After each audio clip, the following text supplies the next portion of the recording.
staggered, the pain that filled the entirety of his form intensifying for a single horrid moment before his vision went black. His brother's scythe had struck true. He knew it. He could feel it. Robot Guilliman, last loyal primarch, died. And with him, the final flickering ember of hope for mankind died as well. His legs lost their strength, but he stood for a moment longer, supported by the rapidly draining actuation of his power armor. He could no longer hear anything. His brother's mockery, the burbling laughter of Nurgle in the distance of this space, the fearful cries of his allies. Nothing but silence in the warp. It was a small mercy that he also couldn't smell anything. The stench had been atrocious. His brother's filthy habits had only gotten worse in retrospect. How was he aware right now? He had died. He knew it as surely as his own name. He knew not what lingered beyond the threshold of life, but his degree of awareness was surely incorrect. Of course, he had nothing but instinct to determine such, and no real evidence until now. He was in a void of nothing, a void without sight or sound or smell or feel or taste, a void, devoid of the passage of time. Shh. Oh, how long had he been here? A moment? An eternity? He couldn't tell. All he could do was remember his dreams for the future, for humanity, and how the universe conspired to end each and every one, setback after setback in an endless wave. What could he have done differently? What were the mistakes that he made? Maybe the mistakes began long before he was born, long before he had even been a plot in the mind of his creator, a tool in the arsenal of the Emperor, a tool that simply wasn't enough in the end. He did not mind his role as a tool. He was made to serve mankind. That was a just and honest duty. He had no shame in it, no reason to rebel against such a virtuous mission. He and the Emperor were aligned in that purpose. But his brothers did. So many of his brothers did, chafing against their duties, self-imposed or otherwise, straining against chains only they could see. He should have been a better brother to them. Maybe then, it didn't matter anymore.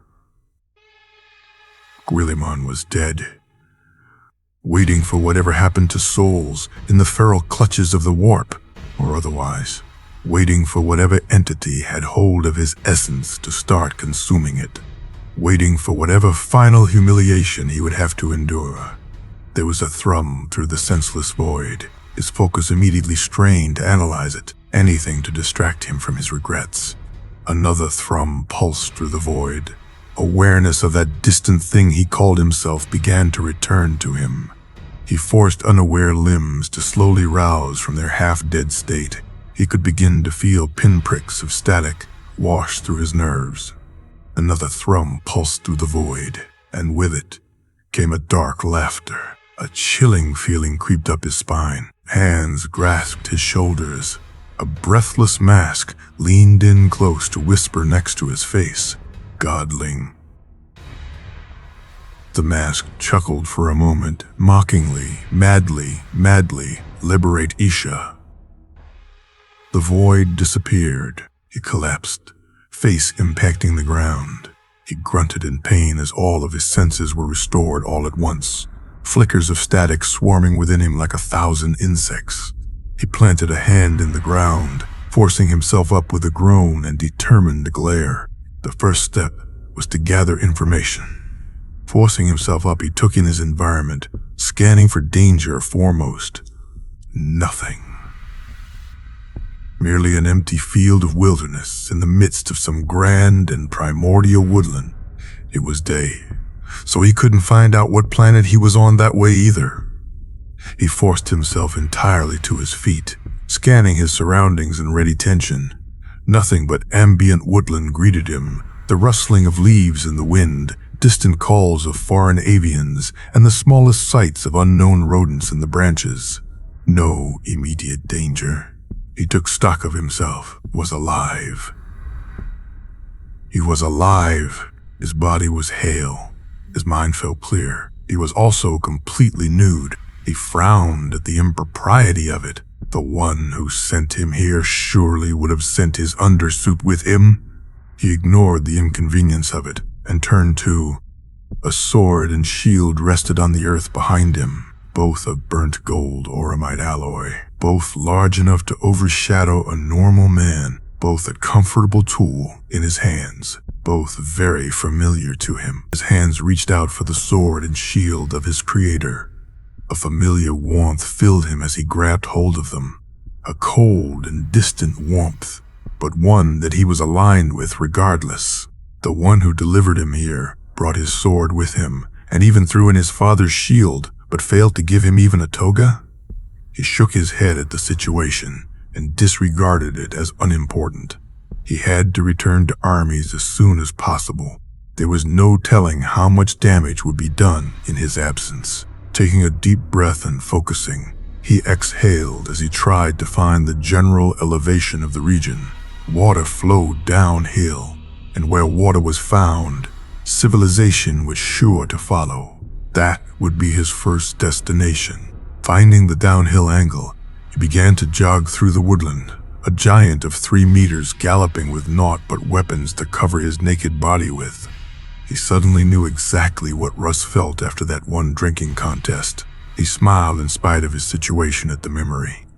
His smile fell as he recalled the words of the entity of the void, "Liberate Isha." From what he knew of eldar lore, that was their goddess of life, supposedly the captive of Nurgle and chained within his noxious home. The thought of being forced into a bargain like this rankled him. But he knew death. He was indebted now, and Nurgle was no ally of his regardless. Liberate Isha? Very well. He'd burn Nurgle's domain to ash in the process. The arms of the Emperor warmed at the thought. 792. M30s. South. Estern Ultima Segmentum. No need to exhaust himself in the process of moving to potential hostiles. He bore not his armor, nor an undersuit, nor any clothes of all.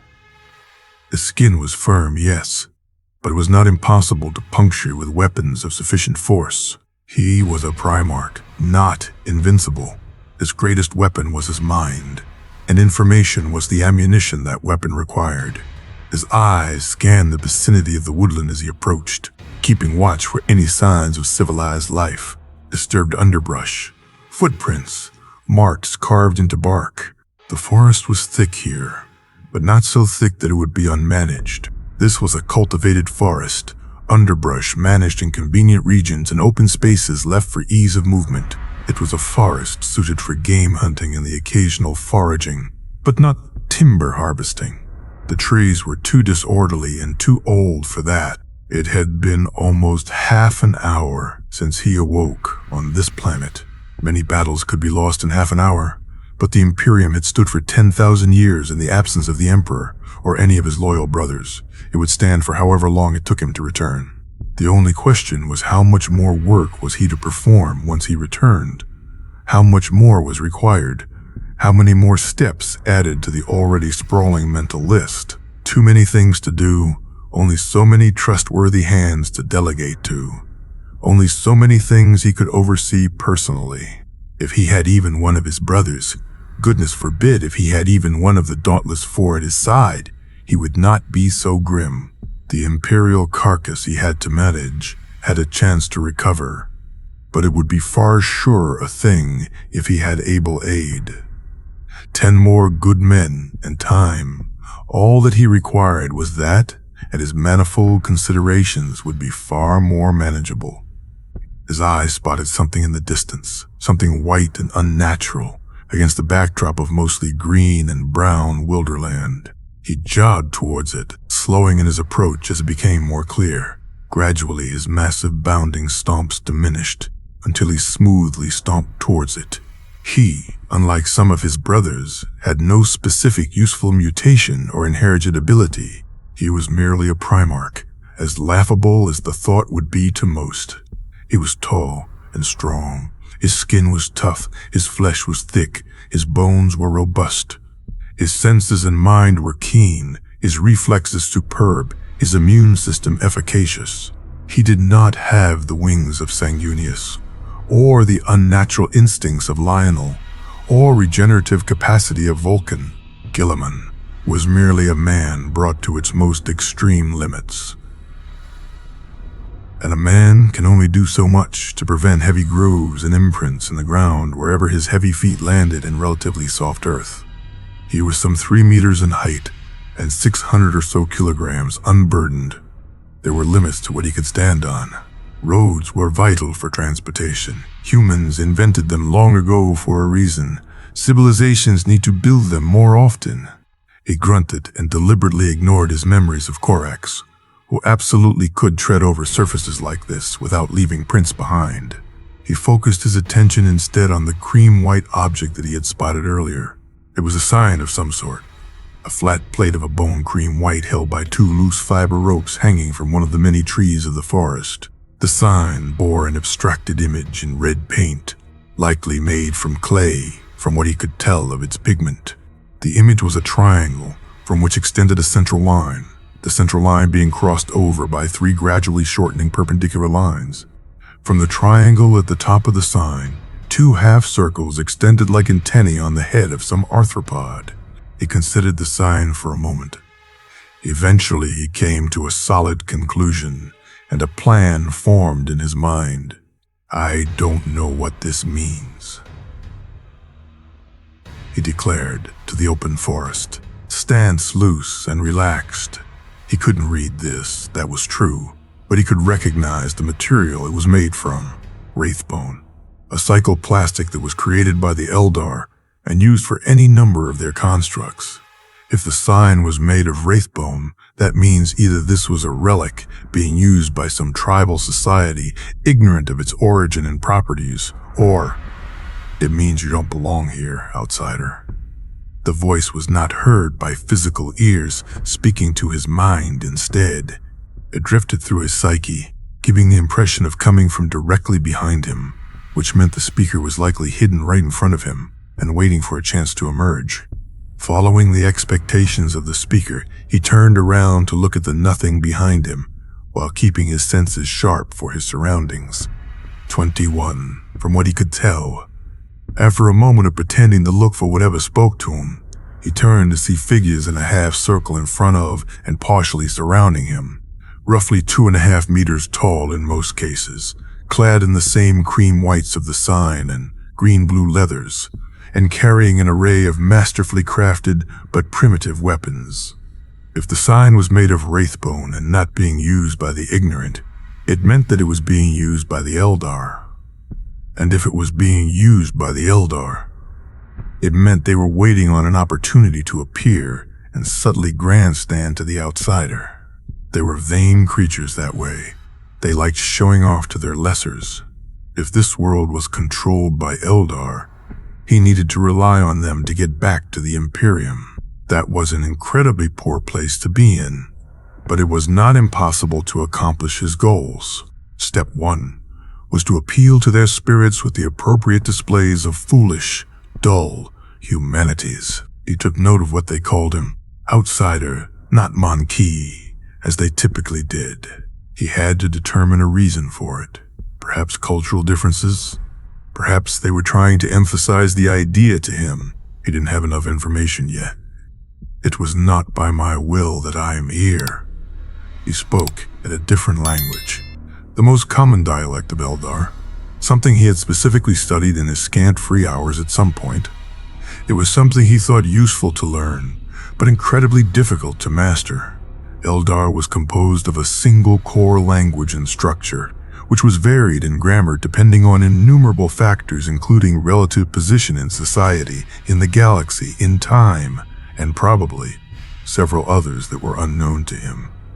Depending on specific pronunciation, a single sentence could contain a vast amount of information that relayed this to the listener, and thus made the entirety of the sentence vastly more efficient at communicating more complex ideas. It was, in truth, a headache to learn at even its most basic levels, more complex than what was really worth doing if one had a human lifespan. It was undeniably beautiful in execution, both for efficiency and the actual sounds used themselves. Several of his brothers attempted to learn it at one point or another, but of them only traitorous Fulgrim ever grew close to actual mastery. It was said that a painting is worth 1,000 words. The Eldar used their language to sing sculpture into existence. Guilliman would personally prefer High Gothic. It made him feel less like he was stumbling over a song in front of a large crowd. Judging from the minute and silent wince he spotted in the most distant warrior, that was essentially exactly what he had done. The one in front, with the helmet crowned in stylish golden leaves, stared at him for a moment before speaking. "You can speak our tongue. By whose will are you here, stranger? Stranger." Judging from the Sibyllic pause in the sentence, the leader was hesitant to say that. He buried his pride for a moment and continued. He needed them to like him well enough to get back to the Imperium, which meant ignoring the implied insults. "I do not know. I had died, I know. Thereafter, all I know is a mask, laughter, and a demand." They paused briefly, perhaps only a tenth of a second, but he had noticed. They knew the figure he spoke of, meaning it was something related to the Eldar. Or perhaps they were thinking of a very similar figure, known to them but actually distinct from the one that had spirited him away from his grave. The limited information made him wary of making any definitive conclusions. What was this demand, stranger? The leader of the Eldar unit also demanded, making it twice. He had to receive one of those and not glare the offender into submission. "Liberate Isha from Nurgle's house," he stated simply. Their word for Nurgle was truly a masterclass in layered insult. It conveyed a dozen negative connotations and comparisons simultaneously. He had to appreciate it for that alone. Speaking of his house, specifically added 6 more. There was a long pause, almost 10 seconds long, as they evaluated him and his words. After the time had passed, the leader nodded his head minutely and turned around. "Follow, stranger. You will speak to our world singer, Jari, and under heavy watch, no doubt." He nodded in return and began another mighty jog to follow after them. After the first few steps, a thought occurred to him. "Beg pardon. Do you have garments to spare in my size? I arrived without any." A note of amusement entered the voice of the leader, calling back to him from their place some meters away. "We will see, stranger." He grunted. There was a coin's flip on whether or not they gave him something to cover his nakedness then. Typical of the Eldar. The Eldar proved that they were capable of the basics of hospitality by providing him a large sheet of some quilted cotton-adjacent material to wrap himself with. They proved they weren't above inflicting minor inconveniences by making him stride through one of their settlements to a warehouse on the opposite side to retrieve the sheet first. His disdainful grumbles and blank stare had clashed against the equally blank stare of the leader. They were very careful to not laugh as some of their civilians pointed and reacted to the giant naked man with small ears walking through their settlement. His revenge will be swift and terrible, and they shall be laughing as he inflicted it, no doubt. He just had to figure out what his revenge could be without sabotaging his efforts here. Once clothed, he turned to follow again, eventually reaching one of the few proper technologies he saw present, a form of rapid air transport clearly not suited for hauling bulk cargo or exiting atmosphere, but good enough for moving officials across a world.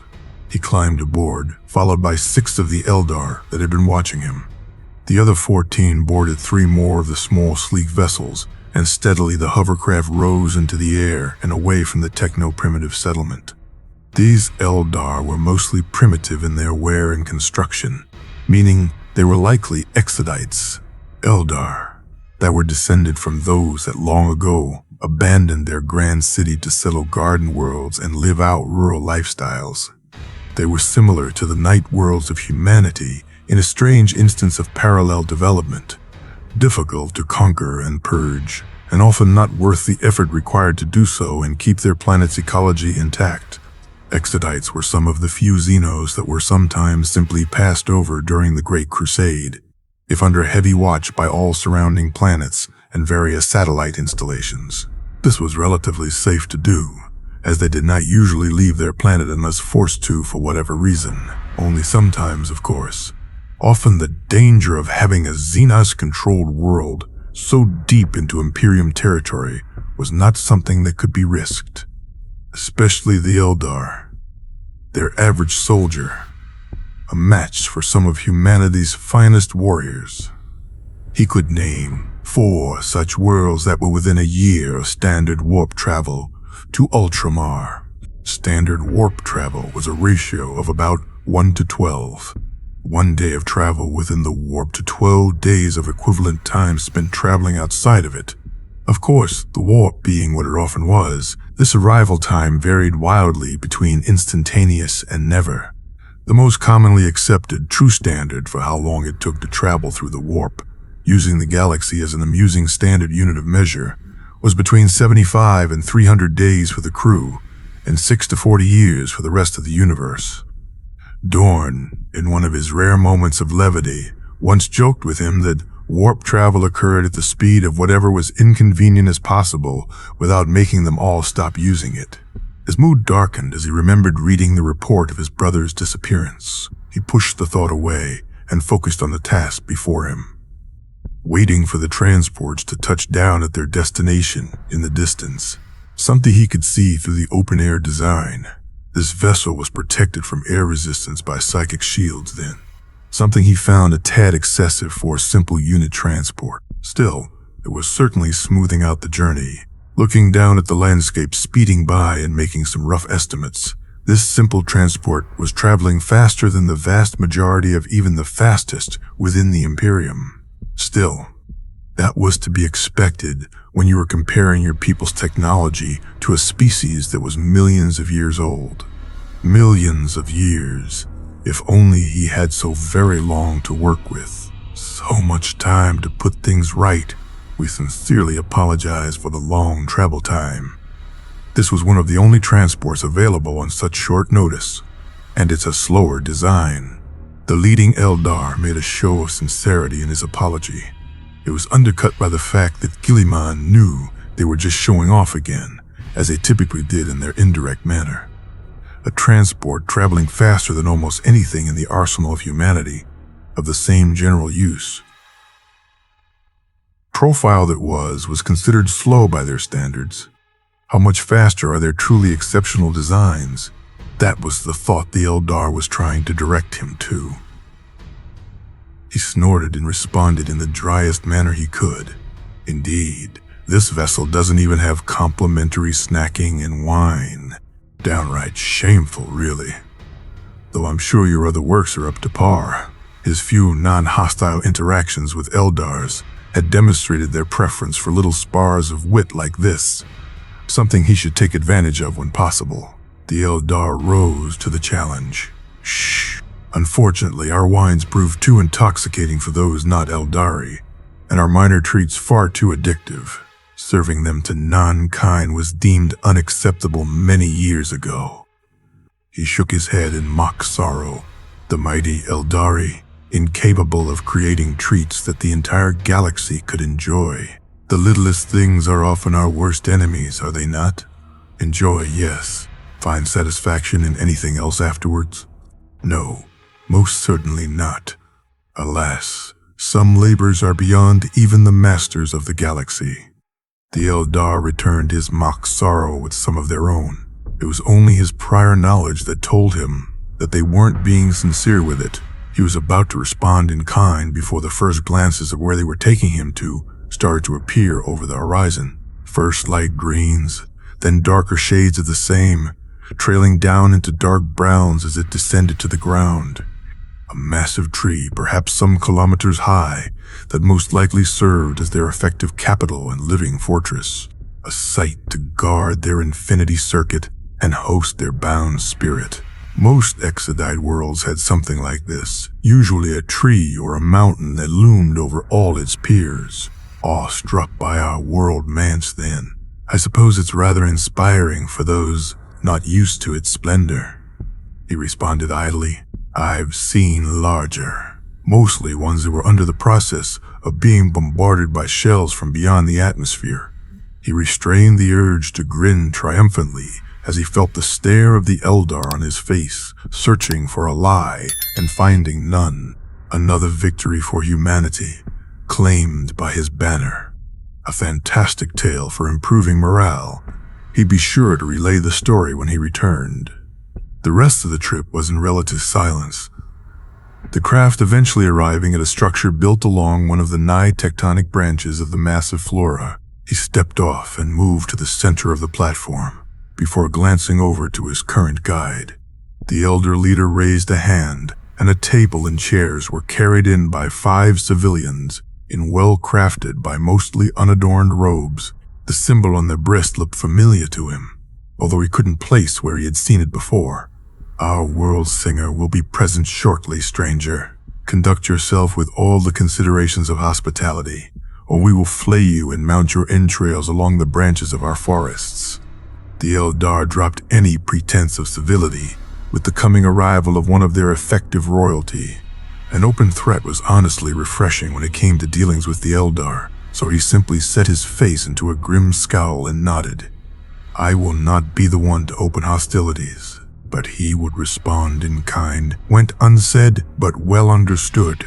The eldar nodded and ceased all movement for a time, likely speaking with their world singer through psychic communication.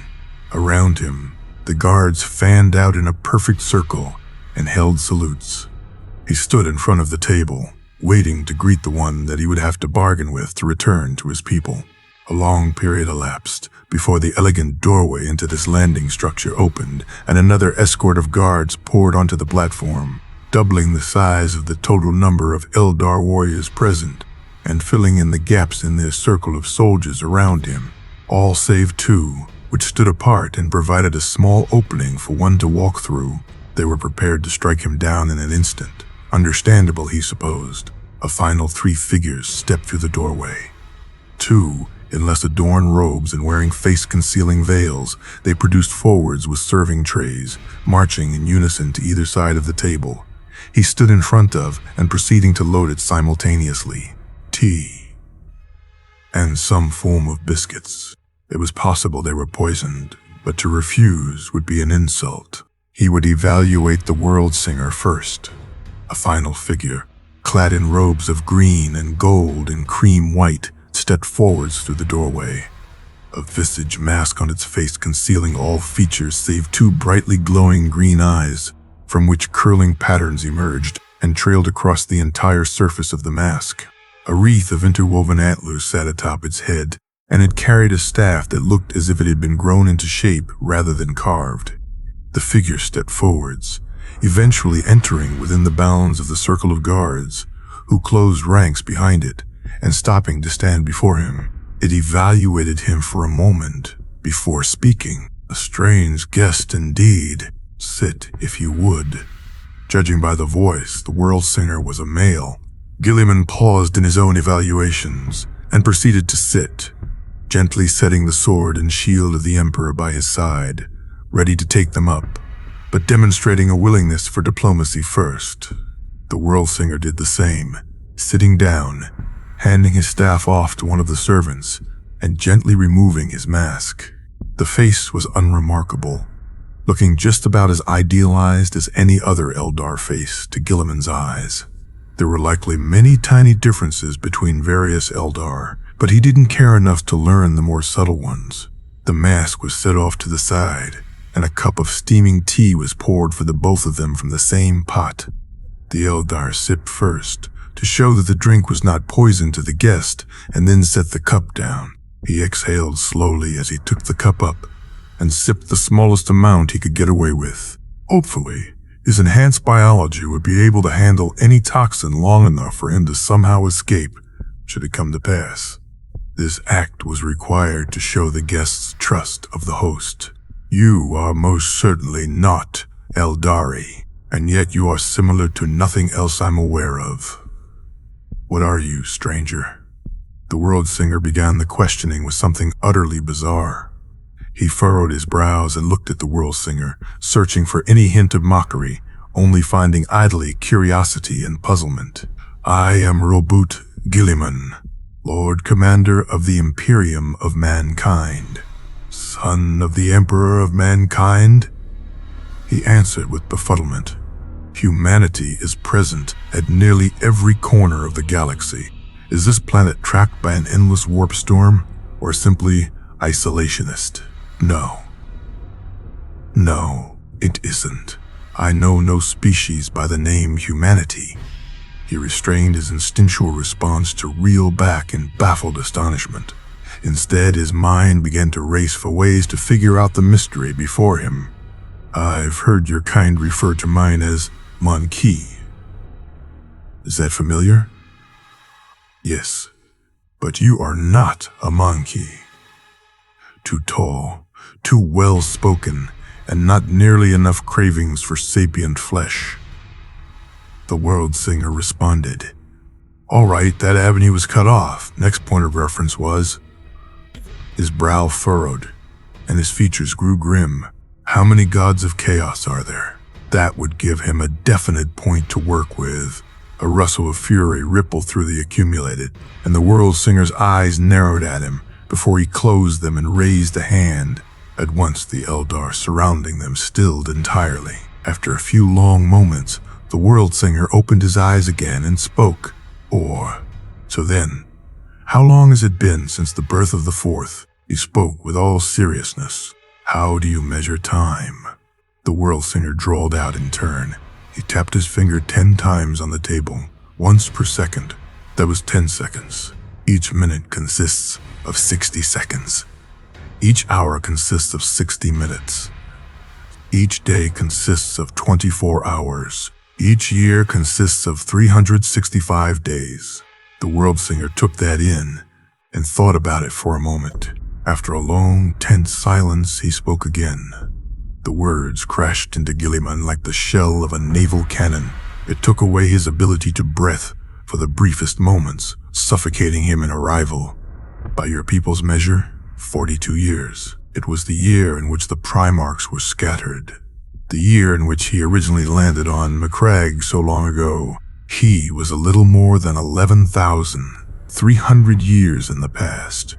The infant nightmare, 792 M30X, South, Eastern Ultima.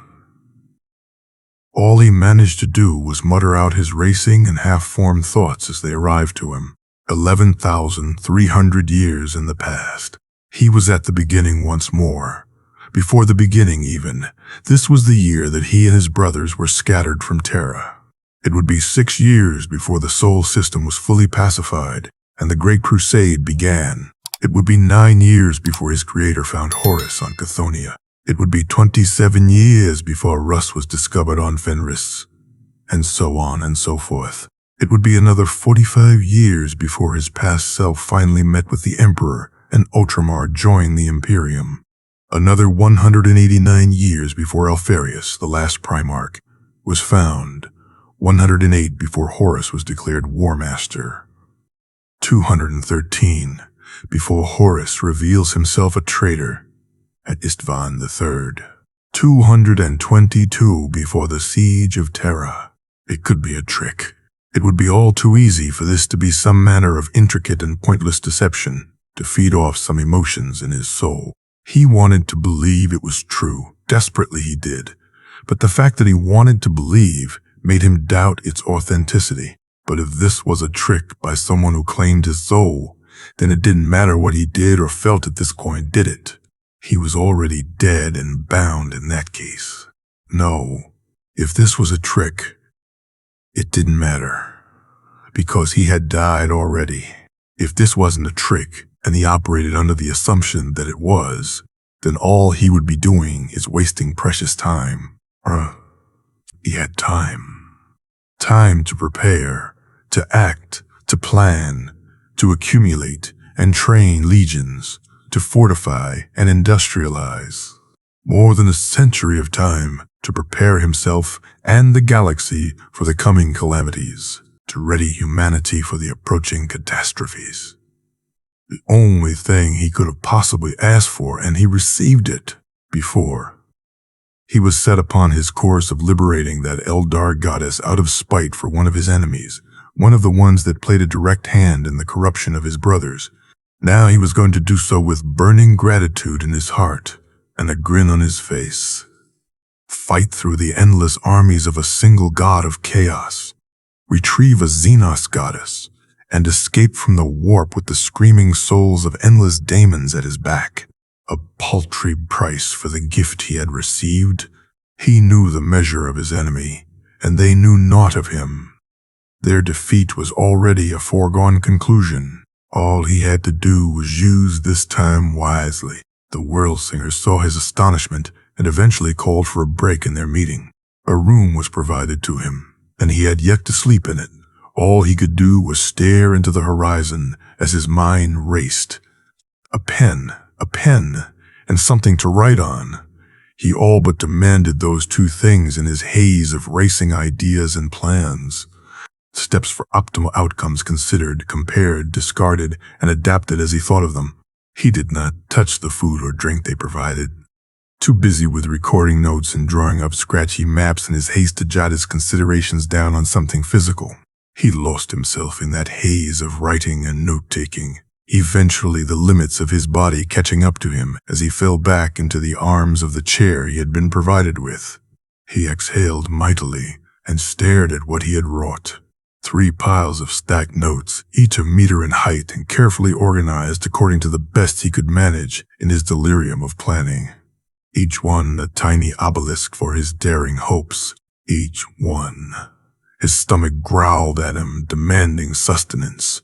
His throat scratched at him, demanding to be watered. His eyelids tugged at him, demanding rest. He looked around the chamber he was in for the first time, noticing the interior decor and elegant craftsmanship. Or crafteldarship? He blinked again. He really was too tired for this. He pushed himself up, spying a tray of some sort of biscuit-like rations and a pitcher of water. Stumbling over to it, he greedily consumed everything over the span of about a minute, then stepped over to the large mattress-like structure before falling over into it. He did not remember what he dreamt of, only that he felt it was too good to be true. Scant hours passed before his eyes cracked open again, and awareness returned to him. His eyes beheld a ceiling of carved wood and elegant Xenos swirls. They were not the wrought iron chambers of an imperial ship, nor the wretched idolatry of an imperial fortress. They were hand-cultivated nature brought into beautiful and pleasing shapes. It wasn't some pleasant dream then. He was here.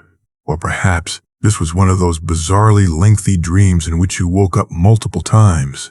That was also certainly possible. He pushed himself up from the bed before noticing something that he didn't the day before. He wasn't wearing his armor. His life-sustaining armor, the work of artifice that served to restore him to functionality but imprisoned him in its wrought adamantium plating, the thing that allowed him to live once more after Fulgrim struck him down so long ago. He wasn't wearing his armor. He brought his hand up to trace across his throat. A slightly raised and rough section greeted him, and he traced it to its limits, all the way from one side of his neck to the other, narrowing to nearly nothing in the center of his throat. Fulgrim's work. He brought his gaze down towards his chest. A much more visible and angry scar stretched across it. Following it revealed that it began on his back, right below the shoulder blade, and extended all the way down to below his left pectoral. The blade had cut deeply into him, splitting his heart in twain, it seemed. Mortarion's work. They were evidence of his past. Both should have killed him. Yet he lived. He lived without the supposed vital relic that sustained his life. He lived thanks to the actions of a laughing mask. Once, in a moment of despair, he had asked what more they wanted from him when he awoke to see the nightmare, the dream of his father and his brothers had become.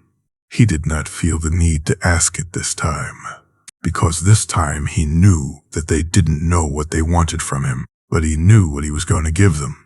He was going to give them his dream, a dream of a table seated by 20 brothers, of an emperor not bound to his throne, of a galaxy united against the 1,000-fold apocalypses that were soon to arrive. The first step was diplomacy.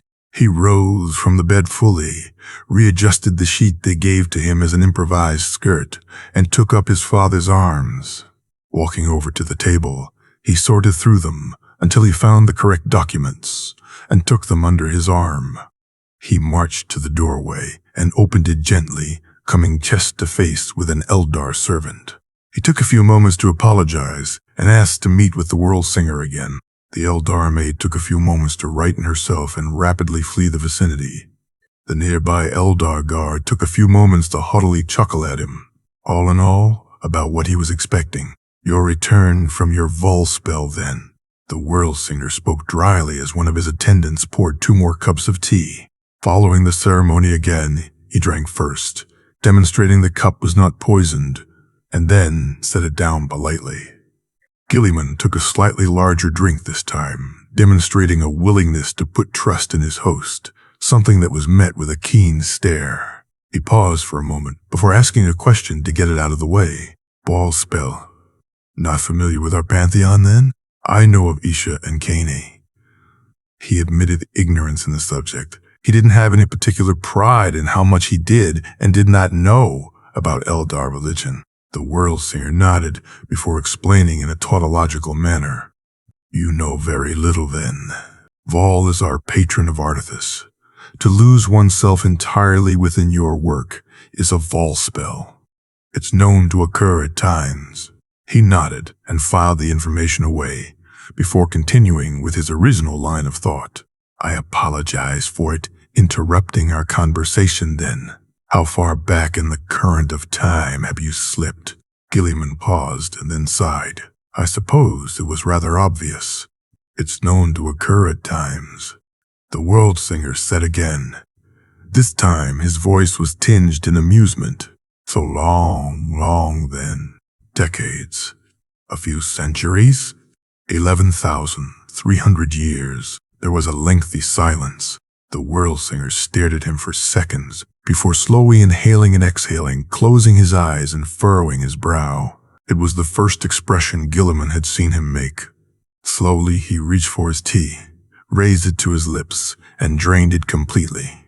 He held out the cup for a refill that came shakily from the much more visibly stunned Eldar servant. A single drop fell from the stream to splash against the table. Slowly, the world singer drained half of the second cup before finally setting the cup down and opening his eyes. I see, was his final reply. You claimed humanity was dominant across the galaxy then. I suppose 11,000 years is sufficient time for us to fall completely after the utter foolishness of our city-dwelling kin. Not quite, he corrected. Humanity will achieve galactic dominance in about 2 centuries, thanks to the efforts of the Emperor and his sons, the primarchs. He could see a slow fury begin to rise on the world singer's face. He cut it off before adding another line.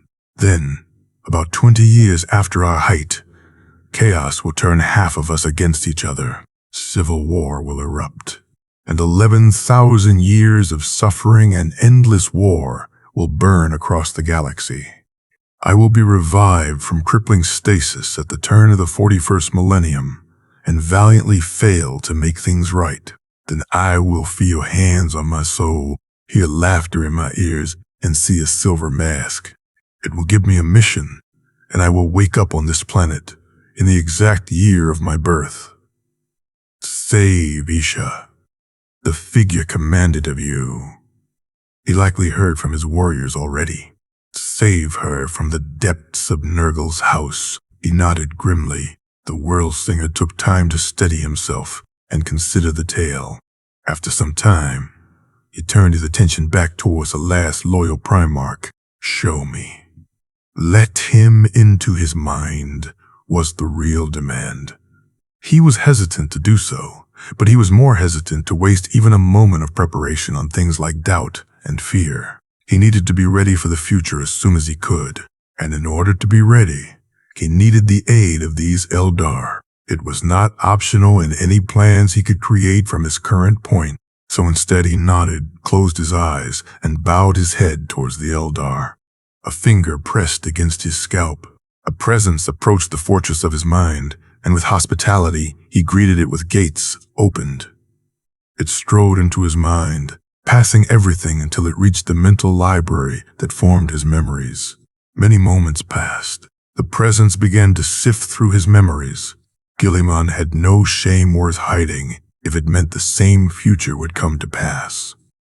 He'd gladly endure 1,000 humiliations before he allowed it to happen again, not while he could prevent it.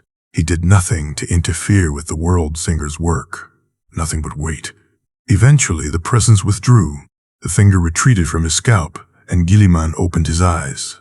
His eyes met the eyes of the World Singer, wide and full of horror, his mouth slightly agape and his brow furrowed.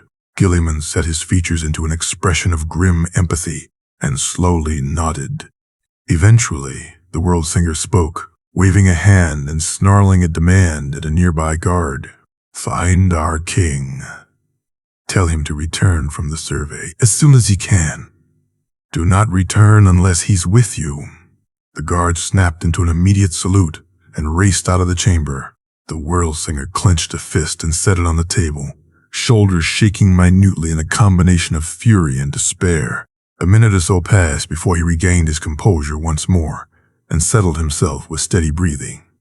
The expressions of horror on the faces of all other eldar were still present after witnessing one of their most venerable leaders have their composure so thoroughly shattered. Their glances occasionally shot over to Guilliman, who only took action to set his notes upon the table and wait for the World Singer to recover. Once the World Singer recovered, he reached for his tea and drained the cup again. He did not hold it out for another refill. Instead, he gave another order, this time to the servant. "Bring a bottle of wine, Millennium vintage at minimum." "No, wait." He raised a hand and clearly held a debate within himself about it. 3 bottles. The servant nodded and scurried out of the room. The World Singer exhaled again and turned back towards Guilliman. He stared into the primarch's eyes for a moment before speaking with none of the usual elegance of the eldar. "What a wretched vision." Guilliman nodded. What a wretched vision indeed. A vision that he was going to murder long before it began. He tapped the finger on the documents he had prepared before sliding them over. This was the Eldar-specific translation that he made detailing one of his many plans. The World Singer took the papers in hand and began to read, his brows unfurrowed, instead rising high upon his forehead as he read Guilliman's hasty handwriting. "From what I now know of your memories, this is rather ambitious," the World Singer muttered. "The galaxy cannot afford my hesitation. Even a single one of the threats to come would have me consider this. All of them render it non-optional. There is only one path ahead of me." The World Singer looked up from the papers to lock eyes with him. Guilliman had no hesitation in his heart as he spoke. "I cannot afford to choose who to save. I must save everyone, including the Eldar," the World Singer tested, knowing of the Imperium's policies on Xenos by now. Guilliman responded resolutely. "I cannot afford to spend a single working life wastefully. Not human, not Eldar, not anyone. I need an empire of everyone in the galaxy to handle what's to come.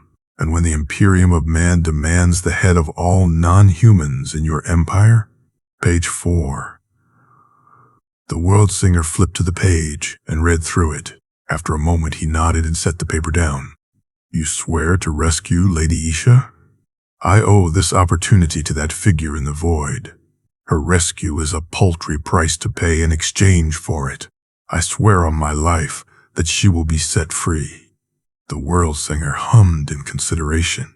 "Not a small matter to the Eldari, son of man." He exhaled and nodded. "I will speak on your behalf to the Lord of this world. I see the value in your plans. Thank you, World Singer." "Savan, son of man. My name is Savan. You will use it from now on," the tired-looking World Singer demanded. Guilliman blinked and nodded bemusedly.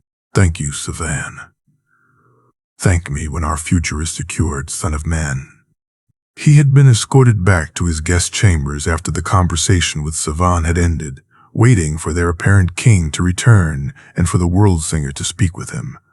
In the meantime, Guilliman went over his plans in further detail.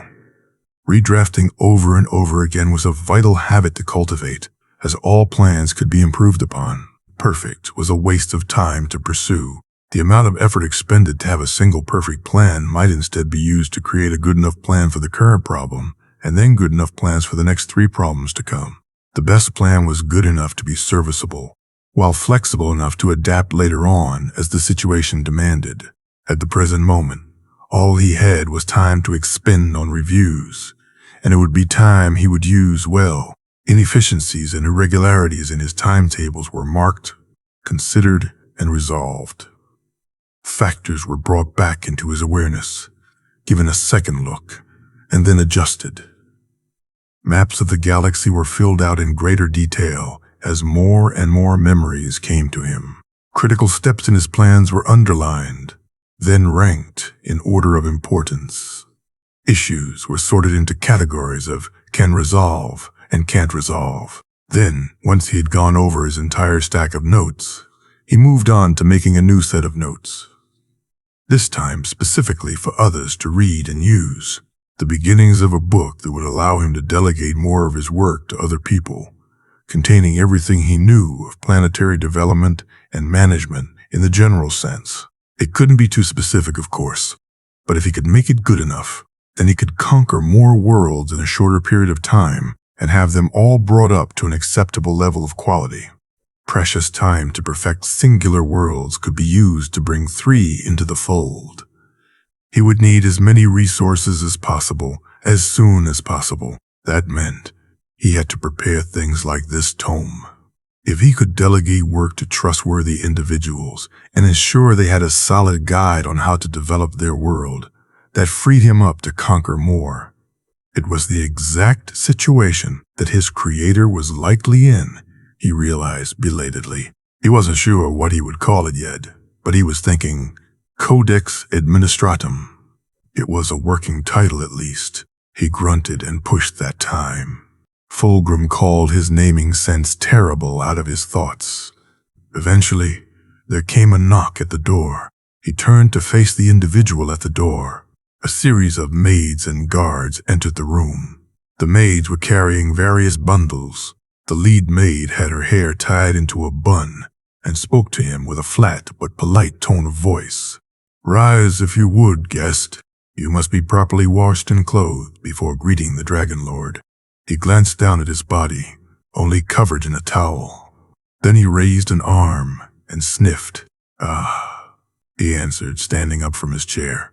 "If you would follow us to the baths." It was worded as a request, but from his judgment of her gaze, it was not. He could label and list the effectiveness of most of their common war material with absolute confidence. He had created strategies to counter all of them, but their everyday wear was not something he ever had to be familiar with.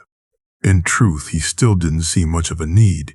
He was never the most considerate when it came to non-military garments beyond what was practical and comfortable. The clothes they had given him had certainly reflected the strangeness of their people. An underlayer of a form of stretchy bodysuit that covered from his ankles to his wrists to his chin, followed by a layer of looser fabrics in the style of a tabard to cover his torso and thighs, then a final layer of leather boots and gloves. The outer layers were familiar to him, but among humans adding the stretchy underlayer was uncommon. Certainly numerous groups had such a fashion, the officio assassinorum among them, but such groups were never the majority. He wasn't quite sure where they had gotten clothes in his size either, but judging from their look, they were brand new. It was entirely possible they had simply assigned a servant to create a new set for him the moment he arrived. That wasn't exactly wasteful, as there wasn't any reasonable way of knowing that he was going to arrive and that they had to prepare garments for his bulk. But it did make him pause in consideration. The work to make garments like this from raw materials, humans could do that, if they had the correct machinery and the experience in managing those. But Exodites used as little technology as they could from what he could recall. They were unlikely to have such labor-saving devices on hand, which meant this was probably made by hand over the course of perhaps a day and a half, using sizes gleaned from second-hand sight alone, not proper measurement. He tested the fit on his gloves again. They were perfect. It was a ridiculous amount of time invested into mastering something that didn't need to be as difficult as they imposed upon themselves. He supposed that told him something about the Exodite Eldar, and maybe the Eldar as a whole. Guessed. The voice of the lead Eldar maid called to him, pulling him from his considerations of the leather on his hand. He turned his gaze to see that he was before a set of chamber doors. Turning to the maid and bowing his head slightly, he spoke. "You have my gratitude for all that you've done." Courtesy cost him nothing, and often earned favor, so he leaned upon it. The Eldar maid's ears twitched as she bowed. "Dragon Lord Asarnil awaits you inside." He nodded, turned to the doorway, and let the guards flanking him in the hallway push the ornate barriers wide open. Into the interior chamber he stepped, examining his surroundings as he did. He had entered through a side door, it seemed, perpendicular to the main body of the chamber. The chamber itself was massive, not quite tall or wide enough for a warhound titan to walk through, but only just. In general form, it was similar to any other massive chamber, with rows of pillars on either side of a main throughway to support the roof above. It was in the details that it differed, filled with all the eccentricities of Eldar architecture that he was familiar with.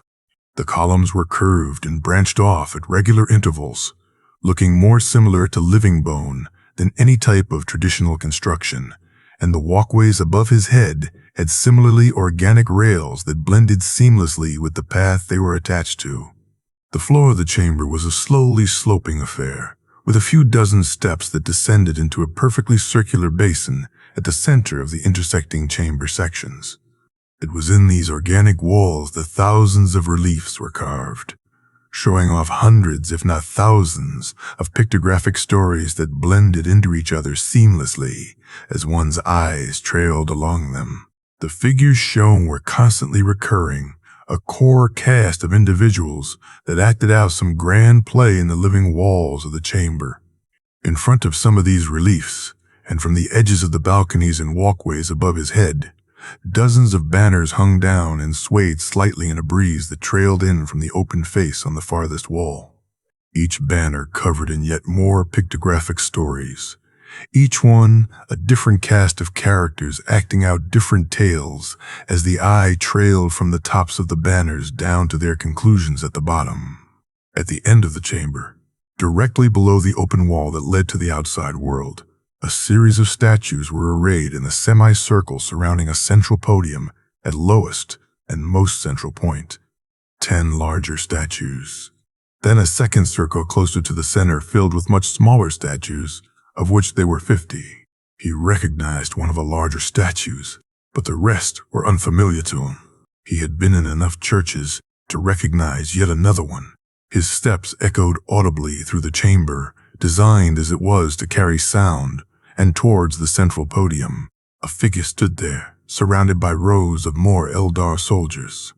The figure stood before a table that carried cups and bottles of wine, and was looking at a small stack of papers filled with his handwritten notes. The soldiers surrounding him were different from the ones he had seen before. Their armor was heavier, and their mostly featureless helmets were decorated with the images of tears, along with collars of fluffy gray furs and slightly shimmering cloaks of a 10-color rainbow. Their armor was polished and cream white, but covered in various small and mostly cosmetic scratches. The personal guardians of royalty for this world, then? And veteran Eldar warriors? The figure in the center was perhaps the largest Eldar Guilliman had yet seen. Standing perhaps 2.5 meters tall and bound in a warrior's serviceable physique, broad shoulders, thickly muscled arms, and fingers covered in the minor scars and calluses of one who works. He was clad in the same type of form-fitting underlayer as Guilliman was, covered by a layer of body-hugging silks and leathers that left his arms exposed. Over this was yet another layer, this being similar heavy bone-white plates that fit around him in the style of eldar armor. His lower arms were clad in gauntlets, but his upper arms were left exposed, save for a leather strap that held his pauldrons in place.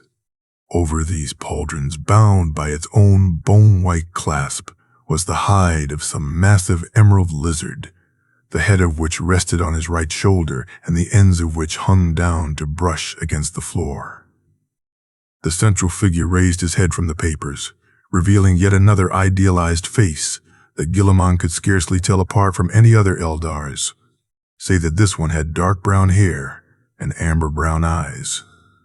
The figure set his notes down on the table before him and spoke as Guilliman approached. Robert Guilliman, Lord Commander of the Imperium of Mankind, son of the Emperor of Mankind. Guilliman nodded in turn, approaching close enough to be at a comfortable speaking distance, but far enough away that he couldn't reach the figure with his sword without lunging. A respectable distance. Moreover, his sword was now secured to his back with a partial holster they provided for him. Dragon Lord Asarnil, he greeted in turn. Before our discussion, rest soundly. The warning you have provided has earned you escort and transportation to any world of your choosing, no matter the outcome of our talks. That much is certain at least. Excellent. Assuming that statement wasn't a lie, he wouldn't be stuck in an unsalvageable situation. He could rely on backup plan number 2. He tilted his head in gratitude. You have my thanks, Dragon Lord. The first orders of business are matters of formality. World Singer Savan has already shared what he gleaned from your mind with me. I know full well what you know is to come, but tradition is important. The Dragon Lord was rather loosely strung compared to the Eldar he had met with in the past, perhaps as a result of being an Exodite, or perhaps due to not having been thousands of years since their people started dying out en masse. The Dragon Lord straightened himself, drawing his sword in a deliberate manner before planting it on the ground and resting his hands upon its hilt.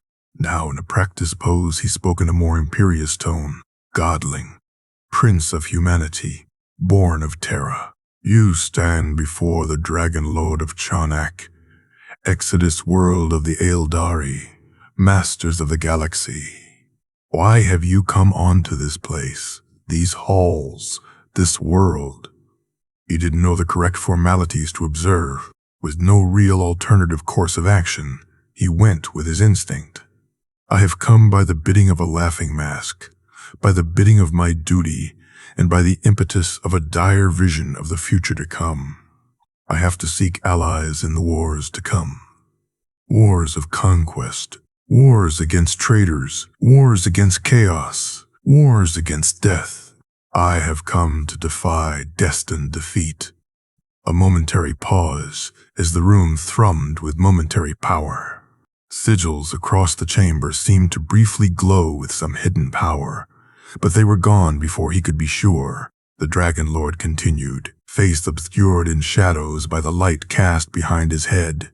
You have brought news to us of the downfall of all things, of the laughter of thirsting gods, of the gradual decay of our people. You have brought news of where our enemies are found, what forces they will bring to bear, what mistakes we will make, and of our mother goddess. You have brought news that she is not dead, and that you intend to rally a force to rescue her, that you intend to fashion an empire to strike against the dark gods themselves, and cut loose her bindings, to forge from nothing a kingdom in the stars that will safeguard all righteous living things. But you have brought this news to us. Is what I have said false? Amber eyes glowed with the barest hints of psychic power. Nay, you speak the truth. All these things I have brought and promised. He returned, not flinching from the rather minor displays of warpcraft being used as part of this ritual. He had witnessed much more terrible and much more grand things than this, most of which he put to the sword.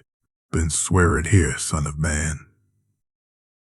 Before the altars of a murdered pantheon, before the graven bones of the Eldari gods, swear on your name your virtue, your soul, that you will do 3 things.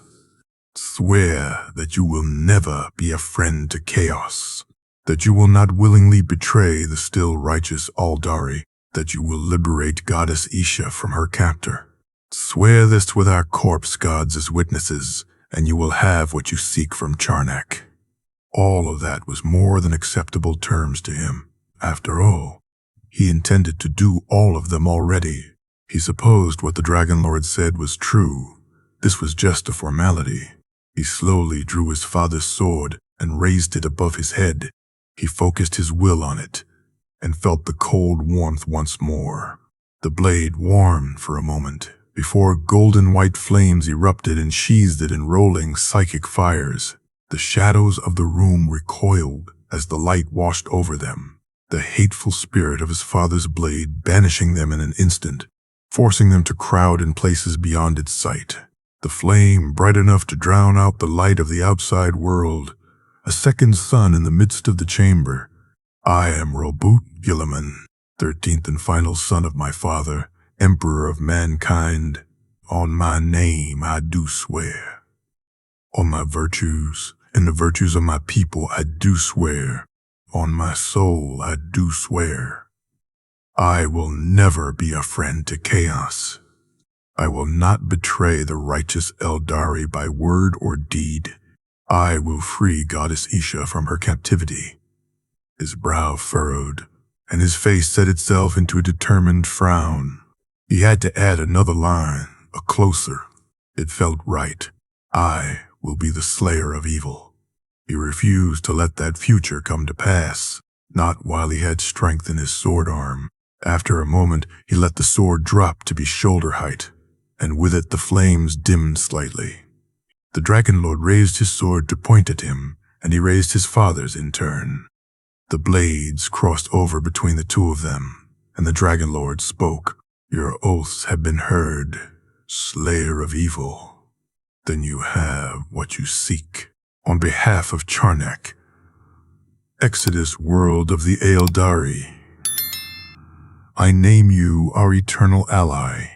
So long as you persist on this righteous path, the sons and daughters of Charnak will bear their lances alongside you. Honored friend, I name you. Honored friend, you shall remain.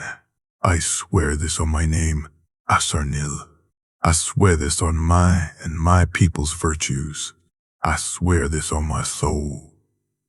Guilliman, you shall have the swords and ships of Charnak. The soldiers surrounding the central podium crashed their boots together and drew their swords, raising them into the air above their heads in yet another circle around the two of them. A formal salute. The Dragon Lord withdrew his sword after a time, an action which Guilliman mimicked and reached to the bottle of wine and cup on the table before him. A glass was poured into the ornate cup, making Guilliman realize it was some form of clear fluid, champagne perhaps then. The Dragon Lord finished pouring, setting the bottle carefully off to the side before raising the chalice and taking a long quaff. After a moment, he lowered the chalice and stepped forwards once, offering it to him. Guilliman took it in one hand, seeing that it was still half full, and drained the rest in one go. It was not wine. It was sweet and bitter. It was salty but honeyed. It was like drinking thin, brittle, salted caramel. It went down smoothly, but burned in his breast. He finished the cup and handed it back to the Dragon Lord, who nodded and took it back to its place on the table. The pact is sealed, slayer of evil. The Dragon Lord raised a hand and gestured at a figure on the sides of the chamber. Send forth the messengers. Tell them to rally the clans of Charnak. We go to war. Go to the masters of artifice. Tell them to raise the wraiths. We go to war. Go to the world singer and his cabal. Tell them to wake the world spirit. We go to war. At once, Dragon Lord. A small host of Eldar in more practical clothing answered, swiftly marching from the chamber. The Dragon Lord turned his gaze back to Guilliman before reaching over to tap on the table of his notes. Your Eldari is truly atrocious. I shall have to assign you a tutor. There was a hint of laughter in the Dragon Lord's eyes. Guilliman snorted in good humor and asked a question. What was that liquid? It has several names. Ambrosia is one. Isha's tears is another, although that name is used for many things among the Eldari. The Dragon Lord waved a dismissive hand. It's a very popular title, I'm sure you can guess. It's simply a form of spiritually infused wine. I'd imagine most Exodite worlds produce it. He gathered up the papers on the desk, stacking them neatly in his hands, before turning to Guilliman. Come now, to my war chambers. We have a conquest to plan, do we not? Guilliman grinned. That we do. I've written more detailed notes since those. They're in my chambers. Send someone to retrieve all the notes in the guest chambers. The Dragon Lord commanded the nearest servant. Guilliman raised a hand and called out before they could reply. You may need 2 or 3 persons. I've written quite a bit, I'm afraid. The Dragon Lord blinked at him and raised a brow. That much? 4 stacks, each roughly the height of my lower arm's length. The Dragon Lord glanced down at his arm and blinked. He turned to the frozen servant and amended his previous order. Send 3 to retrieve his notes. We will have need of them in the chambers of war. At once, Dragon Lord. The servant bowed before rushing away. They resumed their walk. The Dragon Lord glanced over at Guilliman again, a thought apparently occurring to him.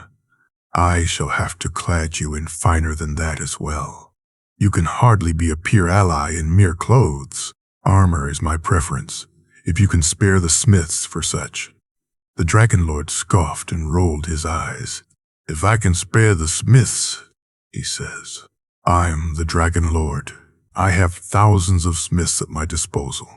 I'm certain I can spare at least one master to properly clad you. What colors do you prefer?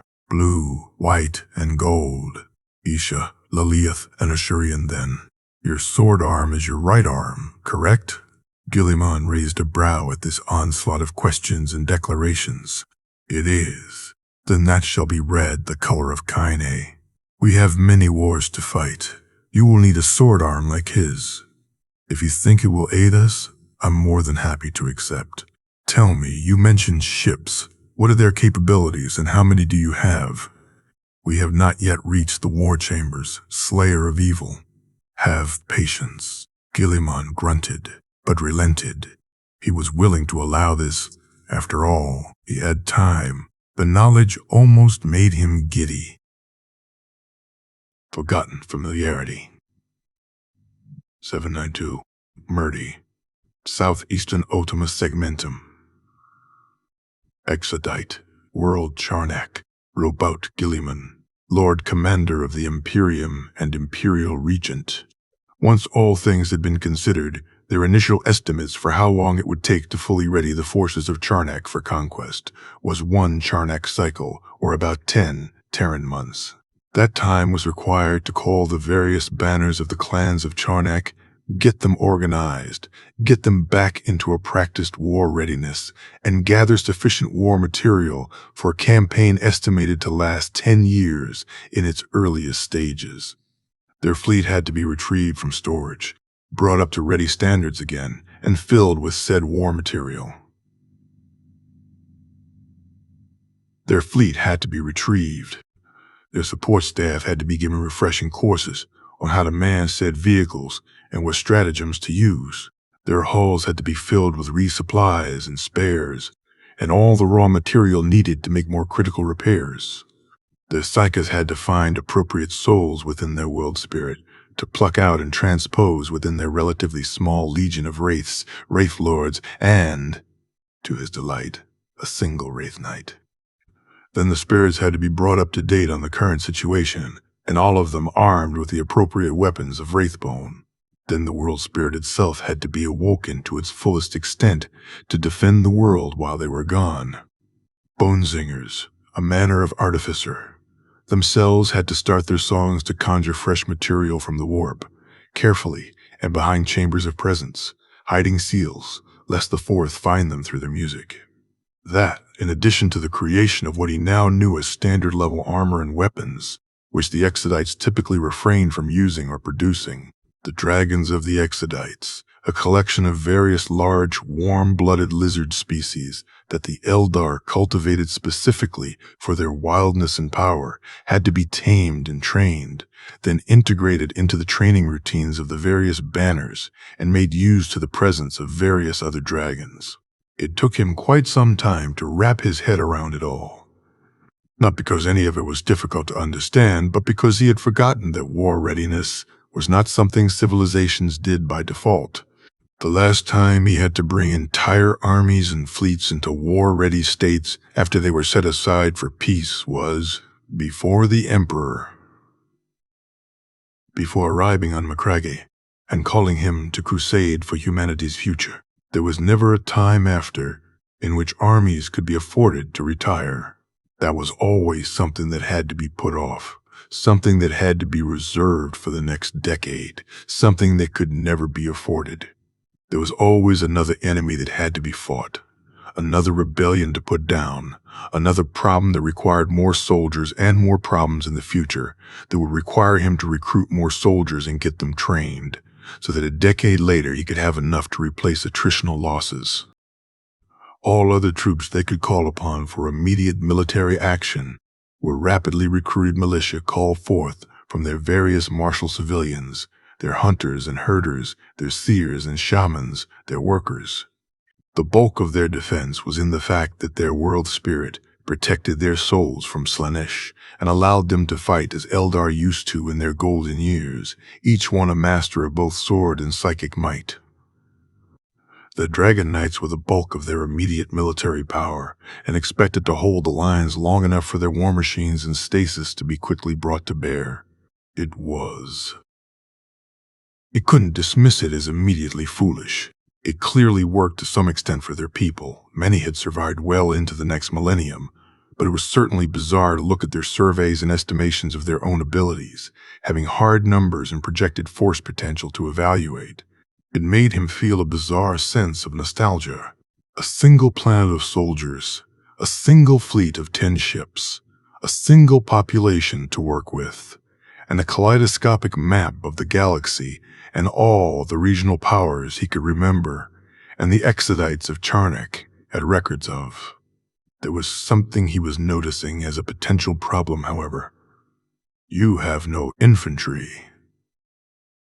You have no infantry, he observed, looking at the projections of their potential soldiers and what they would be equipped with.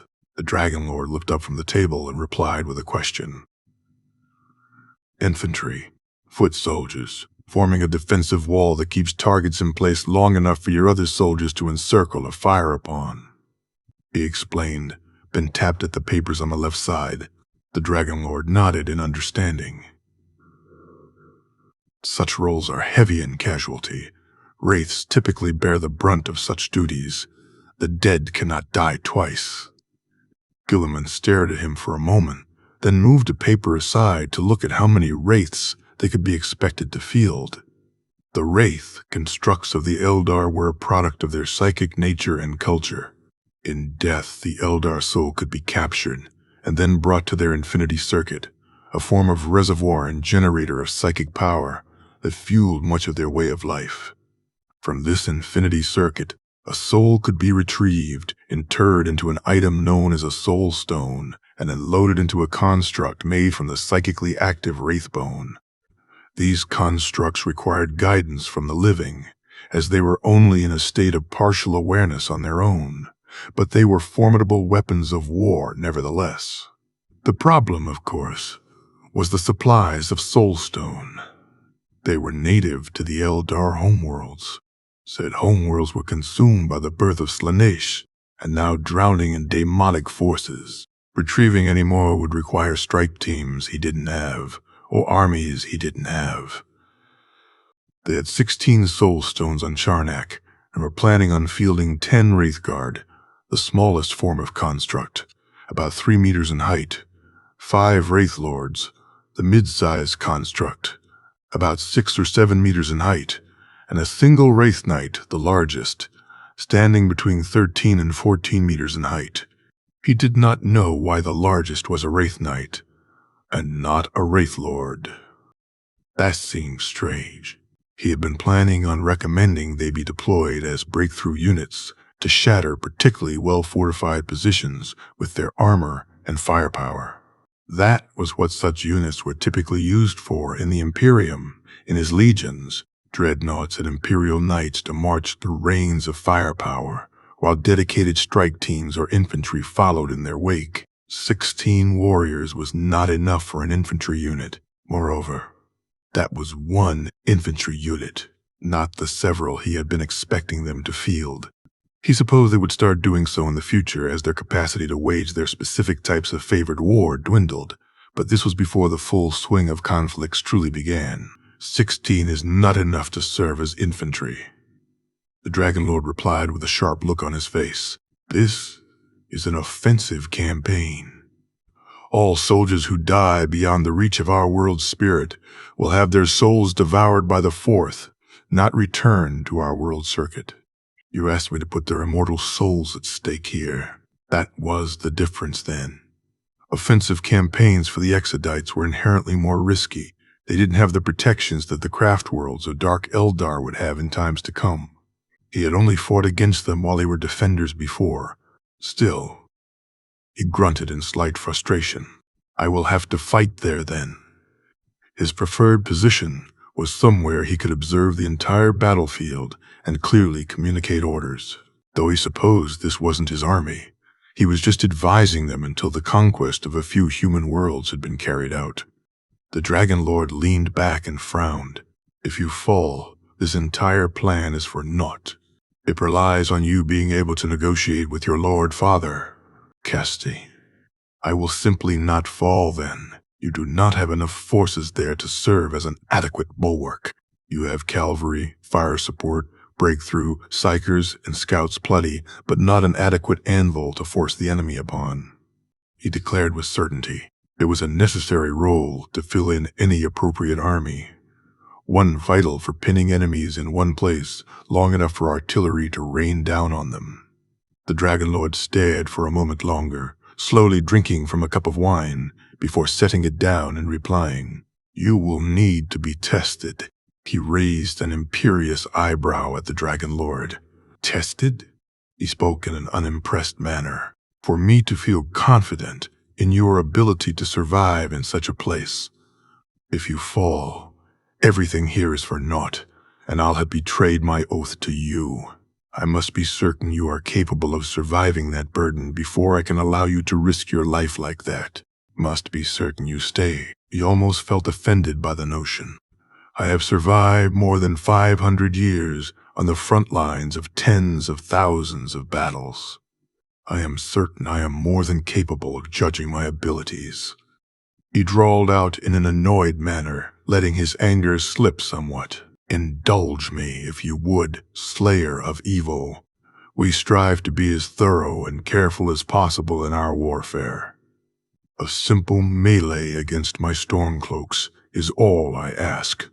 Did you not receive my memories already? He grumbled out, less offended than before, but still somewhat annoyed. Only of the future to come. To broach any other subject in your mind would be a breach of hospitality. And World Singer Savan is nobler than that. Guilliman paused and stared at the Dragon Lord, overcome by just how utterly strange such a thing was coming from an Eldar. The opportunity to glean untold amounts of information and to not take it, to only look for what was offered, even when not being hindered or meaningfully observed. He saw no lie in the eyes of the Dragon Lord. That was the most strange thing of all. He gave a sigh of minor defeat, suddenly feeling quite tired. Very well. I can perform a test if that soothes your nerves, Dragon Lord. Thank you, Rabud Guilliman. That would indeed be appreciated. Still, the issue of infantry will have to be resolved as soon as possible. I will not ask your people to fill that role, so the first recruited humans will have to fill that role. I can handle that part of our war effort. Are you certain they will not resent such a lethal posting? Not if I am there. An army cannot fight if a commander does not lead. You will have the Wraith Guard with you. At minimum, I will not allow anything less." Guilliman nodded in acceptance, and his cup was filled with another serving of wine by the maiden with the jug in hands. He moved the papers on the table aside to reveal the map of the galaxy once more, and the 20 planets marked with small coins. 8 of those coins were flipped to reveal their other face. 2 of the coins were made of bronze instead of silver. Reaching over, he tapped one coin first, the coin that marked the planet Nuceria, then Olympia, then Nostromo. Using the webways, how long would it take to travel to these 3 planets and then return? The Dragon Lord looked at the 4 he tapped on, then raised a hand. An eldar maid behind him handed him a roll of parchment, which he unfolded on the table over the first map.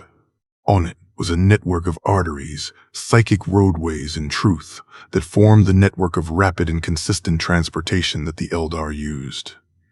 It was not a complete map, of course.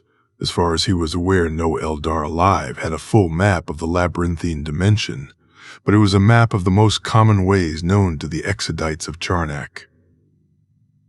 On the map was a large number of details and numbers written down. Another slip of paper was placed on the table, showing a list of conversions between Terran Standard and Eldar Standard Time.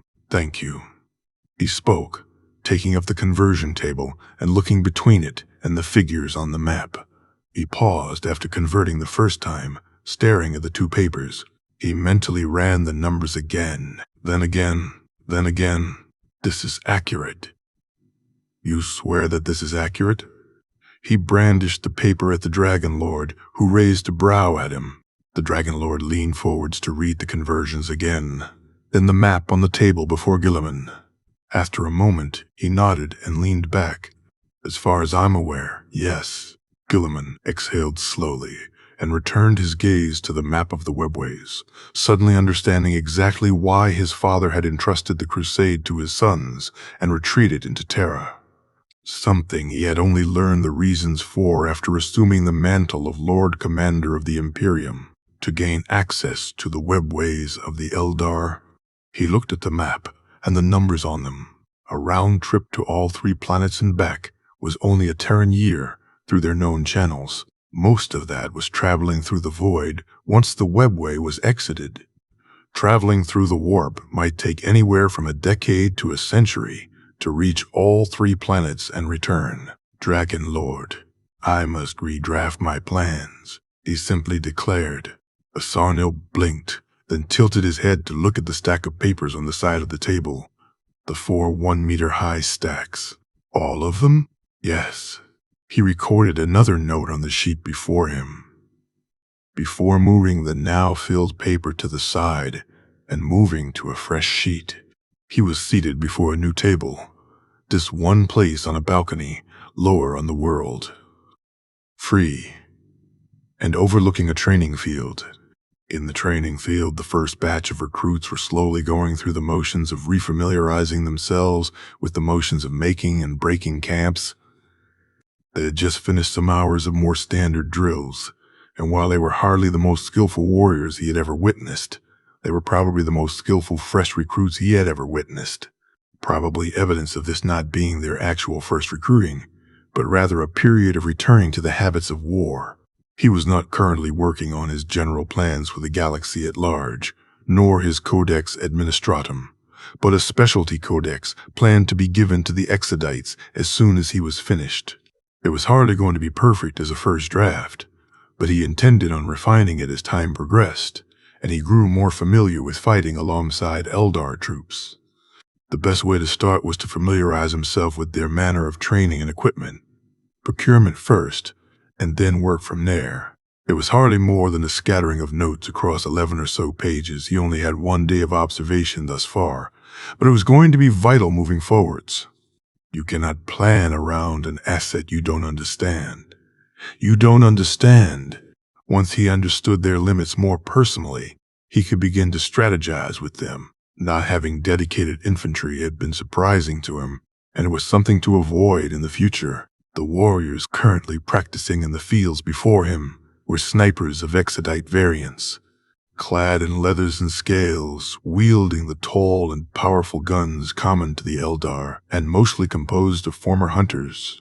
He was imagining he would eventually come to the conclusion of use them as Imperial snipers, but he had to be sure to be thorough. The next day he was going to greet the lords of the various clans that the Dragon Lord called upon as part of the General War Council to ensure all participants knew their objectives, roles, and rules of engagement.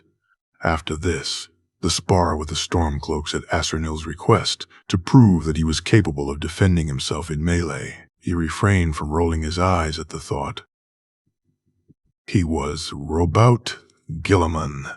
He was not about to fall to enemies he had already fought and won against with far less experience than he had now. Diplomacy with Xenos was rather aggravating, and he had barely engaged in it thus far. After they went to sleep for the night, he would depart, returning to his chambers to continue his work on redrafting his plans for the future. In front of his desk, he had requested that map of the webways to be posted on the wall. Hopefully, it would be there when he returned from this. A jaunty tune began in the camp below, catching his attention. He looked up from his note-taking to squint down at the camp, now with watchfires and practice rations cooking, and saw some of the Eldar soldiers beginning to make music, using utensils as instruments. Soon enough, the jaunty tune changed key, and they began to sing, "Oh, come, all you faithful. We're calling on everybody. Oh, come, all you faithful. We're gonna kill some monkey." Guilliman raised a brow, before remembering that the term was apparently for a species that wasn't humans. Only later used for humans as an insult. Can't you hear them tramping? They're at our gates again. Can't you hear them champing? Let's let them on in S. Fa, la la la, lay. Come die to our volleys. Fa, la la la, lay. Come die in our valleys. The jaunty tune shifted, and what he assumed was a chorus began. We hate to impose, but you made our mother cry. I'm sure you understand that now you have to die. Oh, so come, fa la la la lay. Our swords are now bloody. Come, fa la la la lay. We've called on everybody. He took note of the tune and committed it to memory. He might have to adapt it for his later recruits. He couldn't exactly use Ultramar marching songs and remain subtle for the early parts of this campaign. He gathered up the notes on the table, aided by the maid, the one with her hair in a bun that had apparently been assigned to him. They looked as if they were indeed finished for the night. It was time to resume his work on the second drafts of his plans. Unfurling Void Sails, 793 M30. Southeastern Ultima Segmentum. Exodite World Charnik. Robout Guilliman, Lord Commander of the Imperium and Imperial Regent.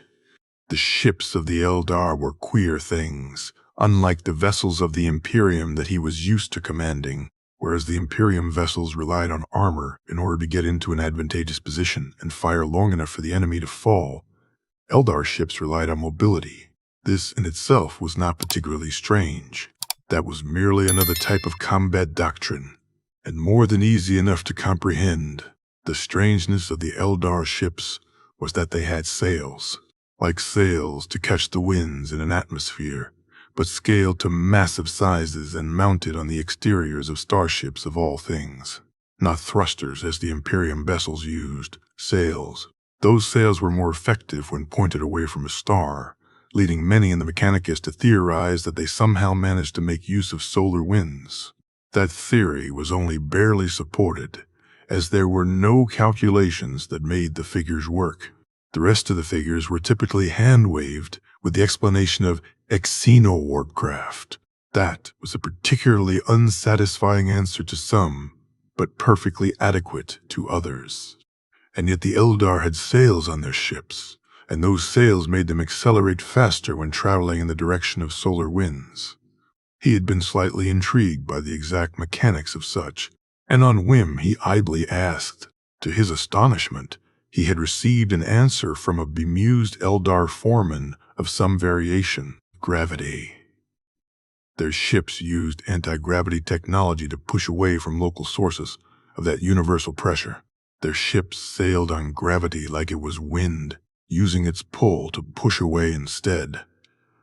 Of course, now that he knew that was possible, he would see about having civilian craft installed with such devices. That would allow him to reduce the required amount of promethium by massive amounts. With less promethium required to fuel less critical industries, more could be dedicated to war efforts, or production could be reduced altogether. Empire-wide increases in efficiency were fortuitous things whenever he found them. That, and he never much cared for how promethium factories looked, nor the amount of precautions required to prevent unwanted buildup of pollutants surrounding them. And ship promethium was particularly tricky and expensive to safely manage, absurdly energetic. Of course, some variation of redundancy should be used. Secondary thrusters should be installed for emergency maneuvers. All of this was merely hopes for the future. Robot Guilliman stared at the ships of the Eldar, slowly being loaded with the war material and soldiers they had prepared for the last 10 Terran months. He had gotten somewhat familiar with the nuances of the Charnic Exodites in the meantime, and settled on a for-now finalized draft of 3 documents. Codex. Eldari was still in an incomplete state. Codex Administratum. Codex Lingua. Codex Immateria. The first, Codex Administratum, was the collection of all of the easy-to-communicate knowledge he had on the development, management, and advancement of civilizations and organizations. It was a weighty tome, more than 500 pages of script and diagrams, but it was still not nearly enough for his tastes. It would provide a strong starting point, though, which is all he could hope for at the moment. Codex Lingua was a translation tome. It contained all the knowledge he had of all the languages he could remember. It was a lesser book than Codex Administratum, but would likely be required to communicate his other documents to New Worlds nevertheless. He planned on adding to it whenever he could, but he doubted he would ever complete it in truth. Codex Immateria was the collection of all the knowledge he had on the warp and its denizens, the Four and their self-defeating nature, their servants and the technicalities of their existence, how to defeat and starve them all. This one he was far more reluctant to create, but knew it would probably be for the best if he could have a document to teach others about the dangers of the non-material world. He had much aid from the Eldar in its creation, filling in sections that he was less sure of with their old wisdoms, but even so, he would not be simply giving this to potentially untrustworthy, lest they be converted by encountering the unwholesome. If this book was shown to any, it would be under the strict instruction of a trusted individual. He planned on giving a copy of the first 2 tomes to every world conquered, with instructions to mass reproduce it. Still, he had 10 years to refine them all, as the initial voyage was not one of conquest. It was not time for that yet. No. The initial voyage was a scouting and recruitment trip around the galaxy, traveling around the galaxy in a rough circle over the course of 10 planned years, during which time he would retrieve 5 of his brothers, and the Exodites would communicate to any other Eldar they found their plans for conquest in the southern outer rim, a rough triangle of space in between the planets he knew as Deliverance, Nocturne, and Macrog. He was familiar with the territory. It was mostly uninhabited relative to other sections of the galaxy and filled with numerous potentially fertile and useful worlds. Several other Exodite worlds were within this space already, and the Dragon Lord was confident they would agree to a unification once they were shown the vision that he had been given. With any luck, they would manage to recruit a significant portion of the Eldar for this mission. Currently, most of their people were still reeling from the birth of Slanesh and the subsequent devouring of their pantheon. Active recruitment by Exodite worlds which would protect their souls from being consumed by the newborn god would surely be tempting to many, especially with the news of their goddess in captivity. Most were not aware she was still alive. Sarnil and Savan assured him that many would be quite eager to risk their souls if it meant saving their most beloved goddess. That was good. It would be necessary if the assault on Nurgle's realm were to be successful. He would recruit 5 of his brothers, 1/4 of the primarchs, no more, no less. Engron, Perturbo, Conrad, Lorgar, Mortarion. All of them turned traitor last time. All of them would potentially be great booms to his burgeoning realm. All of them under his banner would make his creator more reluctant to write off his realm and all the people within it, and instead lean further towards integration and alliances. All of them would be kept close so he could monitor them and put them down if required. He was not about to let the Horus heresy proceed as it did last time. If even one more traitor primarch could be put down ahead of time, then that would be one less enemy to fight when the time came. That was, of course, the worst-case scenario. He hoped he would be able to teach and guide them well enough to steer them away from any potential turn to chaos. He hoped their fall was due to circumstance and not something inherent to their beings. Horus was too close to Terra to safely retrieve. Alfarius was too cunning for Guilliman to feel confident in his ability to monitor him. Magnus was a psyker of incredible power, and thus too obvious to keep his realm hidden from the Emperor long enough to force an alliance. It was difficult to choose between Fulgrim and Mortarion. He wasn't feeling particularly pleased with either. In the end, he chose Mortarion, as Fulgrim was found earlier on by some decades, which would be required against the Rangdan. He had considered recruiting one of the two, lost, but he did not get a chance to learn where their homeworlds were. He would change that this time. There was a table with 20 seats. There wasn't going to be a purged or lost brother this time. He would make sure of it. E39. 839. That was his time limit. That was when the Rangdan would first start their loathsome advances. That gave him 47 years to build an empire sufficiently powerful enough to start sending aid to that conflict.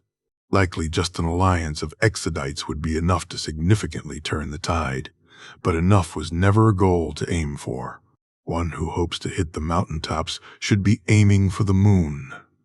Then after that, after the unification of the bulk of the galaxy, he would convince the Emperor to aid in the rescue of Isha. That was going to be quite difficult. He would need as many bargaining chips as he could leverage for that time. It was not impossible, though.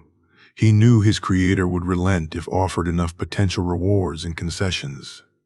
And if he failed, then he would crusade regardless, using what he had managed to build in that time as best he could. He made an oath after all. He had no intentions of breaking it. A small cadre of eldar maids aided him in putting on his new armor.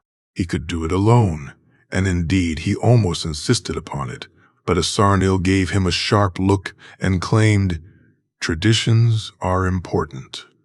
Apparently traditions meant that, because he didn't have a squire, he had to have a host of maids aid him instead. He didn't quite understand the logic, but relented in the end. It was a small thing, after all. The armor was almost refreshing in its rustic design, as there was no mechanical component anywhere in its frame. It was not powered like so many armors he had used in the past, nor did it require some form of actuator power plant or some other resource. It was merely a very advanced carapace shell as far as he could tell. Granted, the strength in his limbs had long since outstripped the strength found in any design of powered frame, save the Imperial Titans. So it being powered was somewhat of a moot point, he supposed. The first layer of the armor was another form-fitting suit, a void-capable suit from what he had been told, sealing with his armor when the visor was closed and locked. He was capable of surviving the void beyond planetary atmosphere for some time, but almost certainly not indefinitely. So the void sealing was a useful feature. The second layer was a form of gambeson, a type of quilted layer of strongly woven cloths to help absorb the impact of blows. It probably wouldn't do much against direct strikes, but glancing blows would cause less bruises than before. This layer was a cream white. The third layer was one of mesh, a layer of woven metal scales that helped to absorb the impact of any blows that might slip through the gaps of the outermost layer. It served to weaken blows even more for the gambeson and bodysuit layer to absorb. This layer was a golden shade. The last layer of proper armor was in the form of numerous wraithbone plates, colored in the shades of blue that he requested, save for the white shoulders with golden swirls serving as a trim. The iconography of the plates was something that was a surprise to him. For the most part, the armor looked to be forged of the heavier eldar styles, segmented around the joints, flexible enough for adequate agility, and outer sculpt that resembled various muscle groups. It was the helmet that drew the biggest surprise from him. The helmet looked like a cream skull that was wearing its own wing-eared helmet. The visor of the second helmet forged to look pushed up, and the skull plate folding over his own face to protect it. A see-through visor layer behind the eyes of the skull face visor. Atop the false helmet was a laurel wreath of gold, and mounted on the back of the helmet was a spiked halo, also of gold. It looked like an Eldari's impression of imperial armor. The cloak of white and gold completed the set, pairing well with his father's weapons. "I don't know how you can stand such cumbersome mail." The voice of the Dragon Lord brought him out of his considerations. Guilliman turned his head to look at the Eldar in question, standing in the doorway of his chambers in the ship. "It's not that heavy." He dismissed the question, only to be met with an amused scoff and a tilted head. Guilliman followed the line of sight to see 3 of the maids struggling to lift his right gauntlet, the blood-red one for his sword arm, not the left side gauntlet meant to attach his shield to. He made their job easier by bringing his hand closer, letting them get it on without having to carry it as far. They carefully did not reveal an expression to him, which he had learned meant they were somewhat embarrassed for whatever reason. They attached the outer straps quickly, and he brought up the gauntlet to finish securing it to the underlayer. He noticed the slightly pointed fingertips on closer inspection, and the various channels carved throughout its paneling. The entire armor had channels like such carved into its surface, a litany of runes in Eldari script that he couldn't see but faintly. He had translated some of it, and the majority seemed to be various prayers to their pantheon. He was somewhat uncomfortable with it, but he also had to deal with armor covered in sigils of worship with humanity already, so it was a minor thing. All of them seemed to be prayers against daemons and various warp phenomena anyways, so this almost certainly served the same function as the sigils on his old armor. He could feel the stare of the Dragon Lord on him, so he deliberately ignored it. Turning to the 5 assembled maids, he gave a slight bow of his head and spoke, "Thank you. I am grateful for your aid." They performed a synchronized curtsy, and only after did he finally turn his attention back to the Dragon Lord. "Is everything ready for our departure?" "Who knows? I was busy watching you seduce my maids," the Dragon Lord quipped as they left the chamber together. Guilliman snorted dismissively. "That was hardly a seduction, Eldar. That was being polite to the servants. What qualifies as a seduction then, son of man? How do your people make romance?" Guilliman thought about it for a moment, asking a clarifying question. "My homeworld or the wider Imperium?" "Your homeworld, whatever it was called. Macragge. Eldar." "Yes, that one." He hummed for a moment, thinking back on the ancient traditions of his home for a moment. It typically begins with a contest of cunning and strength. The groom must successfully abduct the woman he intends to marry from her family's compound, ideally after making a formal declaration of intent at least 1 week ahead. During the abduction, he is to tie a belt or collar around her somewhere, usually the waist or neck. What? Thereafter, he must manage to defend his household from her father, uncles, or brothers. At least 1 battle, but usually not more than 3. It depended on how much the male relatives disliked the groom. He must have enough supplies within his household to provide for the bride during this defense. He must also entertain her, typically with song or instrument. He narrowed his eyes, squinting as he tried to remember all the smaller details. After the relative declares the groom victorious, the groom swears to continue providing for the bride, as well as promising her property to manage business upon and secondary authority in their future household, as well as to provide her with children. Their shared property and her dowry would form the basis of their eventual estate. It's been many years since I'm afraid I don't remember all of the details of the Sabine ceremony. He apologized without actually saying sorry. He had found out that Eldar preferred to reserve the word for very serious occasions. The Dragon Lord was staring at him with a flat expression on his face, raised brows and half-lidded eyes. Eventually he replied, "I should be surprised, but I'm not. How curious." He sounded as if he was discussing something particularly uninspired, such as the weather. Guilliman raised a brow in turn and shrugged. "You were the one to ask. So how many maidens have you abducted so far, son of man? 100 or 1,000? He drawled. Guilliman let out a short chortle. "None. I've never had the time."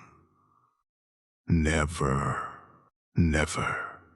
There was always another war to fight, or problem to manage.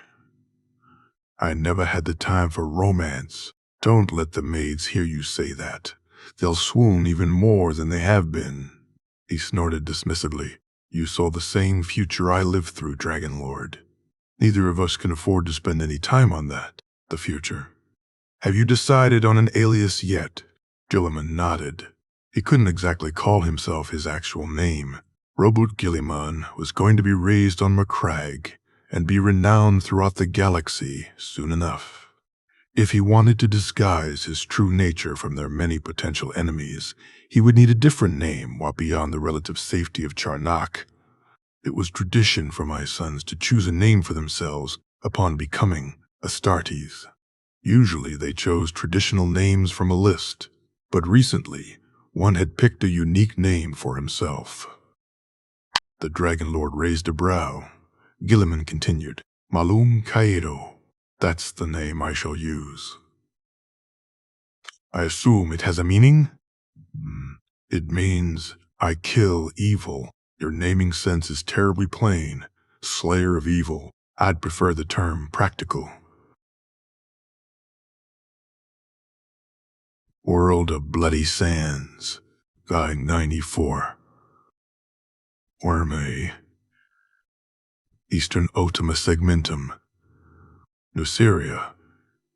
Robert Guilliman, Lord Commander of the Imperium and Imperial Regent. It had been 1 year since the start of their voyage. They had been to 2/10 of their planned destination so far, and were approaching a planet named Nuceria. The traditional map of the Imperium divided the galaxy into 8 broad sections, divided by lines that extended out from Terra, thereby creating 8 triangles of galactic subdivision. Knowing what he did know about chaos, he decided that was probably a poor idea and instead used the Eldari map to plan his future actions. The Eldar map subdivided the galaxy into 10 segments, one for each of their mostly dead pantheon, extending outwards from the exact center. As they had 10 ships in the initial fleet, that served nicely to plan around. They were traveling around the middle in the circle, about halfway between the center and furthest reaches, and every 10th of the trip would have one of their ships split off from the main body. This ship would travel to all Exodite worlds in the region, carrying a specific set of memories from himself, entrusted to a party that included a seer and a diplomat of Charnock. The memories were divided into 3 sections, one of the future of the Eldar as he knew it, the other as his plans for a new polity in the southern, outer, and middle rim of the galaxy, and the last of his knowledge of Isha and her imprisonment. Included would be the Codex Administratum and the Codex Lingua. If the Exodites started to expand early, they would have a resource to call upon for managing the humans that lived in the star systems around them. It was presumptuous to assume they didn't know how to rule already, but the redundancy never hurt. And it would help him unify the states later on if they used a mostly consistent system of governance. Then finally, was a set of documents from him. One was simply a series of plans that detailed how expansion might go in those regions, and his notes on what was present there already in general terms, aiding his future allies in their own expansion, and a firm request to link up with other Exodite worlds on their own and spread the message further. If all went well, the worlds that the message was sent to first would already be working together by the time the initial voyage was over. That would make this business far simpler. He couldn't be everywhere at once, so he would have to delegate all he could for the initial expansions. He would correct and standardize them later. The initial hodgepodge of various cultures of Exodites would serve as the start of something he could work with, like a farmer, spreading his seeds to as much of the field as possible to begin with, only to use the first harvest to hire workers to plant straighter and straighter rows as he developed. The last document was a simple letter, a letter from him, to be read out in their courts by the messengers. A letter that leveraged all he knew of dictation, of persuasive writing, of his dreams and nightmares of the future, and of everything he was willing to do to stop them. He could not be there personally to rally them to his banner.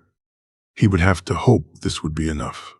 If it was not, he would have to conquer them. He wasn't about to let anyone die due to inaction. He had a galaxy to save, which meant a galaxy to unify. A second letter was penned, but it was mostly prophecy rather than detailed plans of expansion. It was a document that called for the unification of humanity and the coming of the Emperor and his children. This secondary letter was to be copied and given in bulk to every human-majority planet that the Exodite ship came across on their trip to the Exodite worlds in that subdivision. It was short enough to be carved into a column of wraith bone and physically mounted in multiple locations of each planet. It was his hope that this would make the initial unification and expansion easier. Once they had finished that, the ship was to return to Charnak, both to defend it, resupply, and start initial expansion and conquests according to his outlines left at the palace in the hands of world singer Savan. Hopefully, they would be able to start linking up communications and supply lines with the other Exodite worlds and give him a large enough force to start quickly conquering human-majority worlds. Once that began, he could simply start a more standardized guardsman training protocol on each world and mass recruiting levies to conquer more worlds. Of course, each world would be given a copy of the Codex Administratum and its translation, and a group of eldar to act as informants for him on the state of that planet. A centralized government that spanned multiple solar systems was quite tricky to manage without appropriate infrastructure. He would have to do his best to get that sorted once the beginnings of infrastructure could be started. Shipyards and armies, he needed both in great numbers and as fast as possible, but such a start could not come from nothing. He needed to sow the seeds first. This voyage had an allowance of 10 years before their planned return to Charnak, at which point a more mighty fleet and armies should be raised and ready for their conquest of surrounding systems. It was estimated that they would return within 5, should nothing go awry. He held his arms crossed over his chest as he stared at the slowly expanding dot in the distance, far away from the massive windows that looked out into surrounding space from the bridge of Charnak's Pride. Charnak's Pride was an Eldar cruiser equivalent, a broad category of ships creatively classified as dragon ships. Ghost dragons was the proper name for dragon ships piloted entirely by wraiths, which made intuitive sense but fell apart when one realized the Ghost Dragon ship was the name for dragon ships that were equipped with las cannons and fightercraft launch bays. Charnak's Pride was a ghost dragon ship, but it was not a ghost dragon ship, nor was it a ghost dragon. That would be silly after all. The Dragon Lord had been laughing at him when Guilliman learned of the proper names for their various ships and began a long rant about their confusing name structure. The other Eldar present had also found it amusing, but were polite enough to keep their snickers quiet. He had yet to let go of the grudge. He wasn't sure what his revenge would be yet, but it would be fearsome. "So, your brother is there?" A voice brought him out of his thoughts, bringing his attention to the Dragon Lord now standing by his side.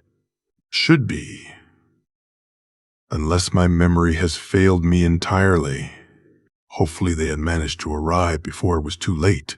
If Angron had already been implanted with the butcher's nails, then all he could hope for was that the eldar could somehow extract them. If not, it would fall to him to put Angron down. He could not allow a potential danger to the entire galaxy such as he, not when the future was at stake. If Angron couldn't be cured, then he was merely a ticking bomb, ready to go off as soon as Khorne sunk its claws sufficiently into his mind. His heart weighed heavy in his breast. Playing the role of executioner was not something he was enthused to potentially do. The small dot in the distance was rapidly growing. Tell me of this world, Slayer of Evil. I only know of it in parts thanks to your mutterings and diagrams. Guilliman grunted. He rarely muttered. His mind worked far faster than his mouth did. Still, he relented and spoke. It is a mostly barren world, the populations of which are forced to work in mines to gather the minerals that are then exported for profit to surrounding worlds. It has over a dozen city-states on the whole of the planet, and from their walled palaces the High Riders rule over the populations in their slums. They claim to own the cities because they own the ships that sell the minerals mined, and that bring the required resources for life on the planet to be sustained at all. The truth is that they hold power because they hoard the remnant technologies and weapons from their golden age and crush all that resist. To distract the populace from their woes, slaves and criminals, a distinction that doesn't exist here, are forced to fight in various arenas, both for the pleasure of the roaring crowds and the High Riders themselves, who busy themselves with bets and sponsors of favored warriors. If the warrior seems unwilling to fight, they are implanted with devices known as butcher's nails. He must have let too much of his disgust seep into his voice as the Dragon Lord pointed it out. You sound angry at such things. They replace large swaths of the mind with microtechnology of some variation and cause intense and persistent fury, and then eventually death. As I understand them, it makes it impossible for them to enjoy anything but violence afterwards. The Dragon Lord's face twisted into a sneer partway through the explanation. The surrounding Eldar warriors also tensed with anger. His face turned towards the planet, and he spoke with a hint of irritation underlining his words. A breeding pit for followers of Kaney's crudest admirer. Then, Guilliman supposed he was speaking of Khorne. There is a reason. L. Johnson destroys it completely later on. It becomes a daemon world under Khorne's dominion and gets subsequently purged. If I had more time, I'd call for its preemptive annihilation and relocation of everyone upon it. Are we to merely leave it alone after retrieving your brother? The idea clashes with my sense of virtue, slayer of man. No, we will find the most acceptable among the High Riders, purge the rest, give him instructions on how to develop into a more acceptable world. You'll be looking for your brother then? If you would be so kind as to handle the High Riders, yes. I don't suspect he'll be difficult to find. 2 years on this hellish planet should render him almost as large as me. What do you mean? Primarchs grow faster in response to environmental dangers. It took 10 years to reach my full height. It took some of my brothers 3. You sounded lucky then. The Dragon Lord commented softly, staring at the barren and utterly wasteful planet now in almost full view. The damaged and withered-looking ships in orbit circling like vultures around a sickly child. He thought of his home, of his father and mother, and the climates. He thought of knowing that they were here, in this galaxy, and alive. But he could not approach them lest he throw some element of the timeline off. Not interact, lest Ultramar be ruined by some rippling effect of his presence upon it. He thought of how his father would die in some years. I was. He eventually answered. The planet was close enough now. The Eldar seers started to psychically scan the minds of the people upon ships in orbit. They were looking at who might be the most bearable among them. From their subtle body language, it was something they would have to deliberate upon for a while.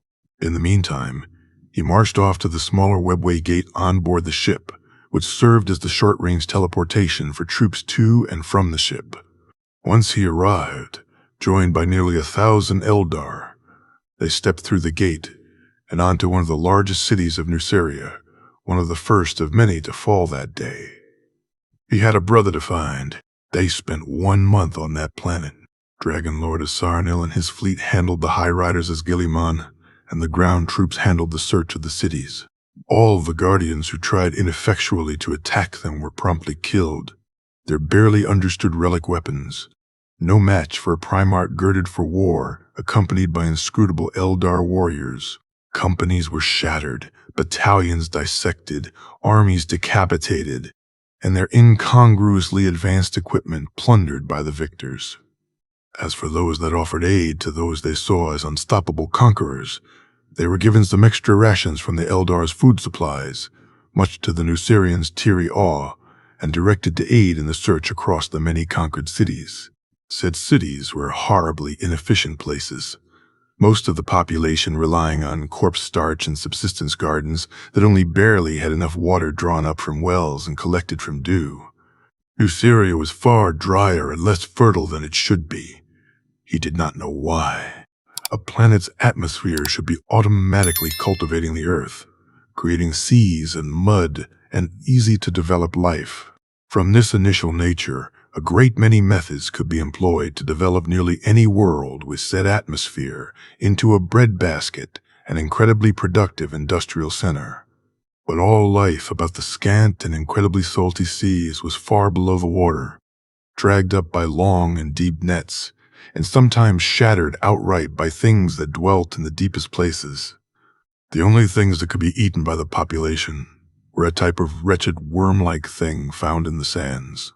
All of this was secondary information to where his brother was, and after many days of questioning the locals and his allies searching the minds of everyone they could meet, they had to eventually reach the conclusion that his brother wasn't here. He should be here, but he wasn't.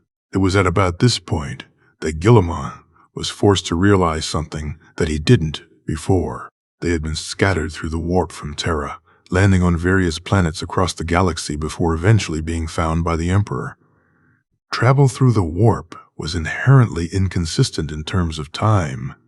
His brothers didn't all land at the same time.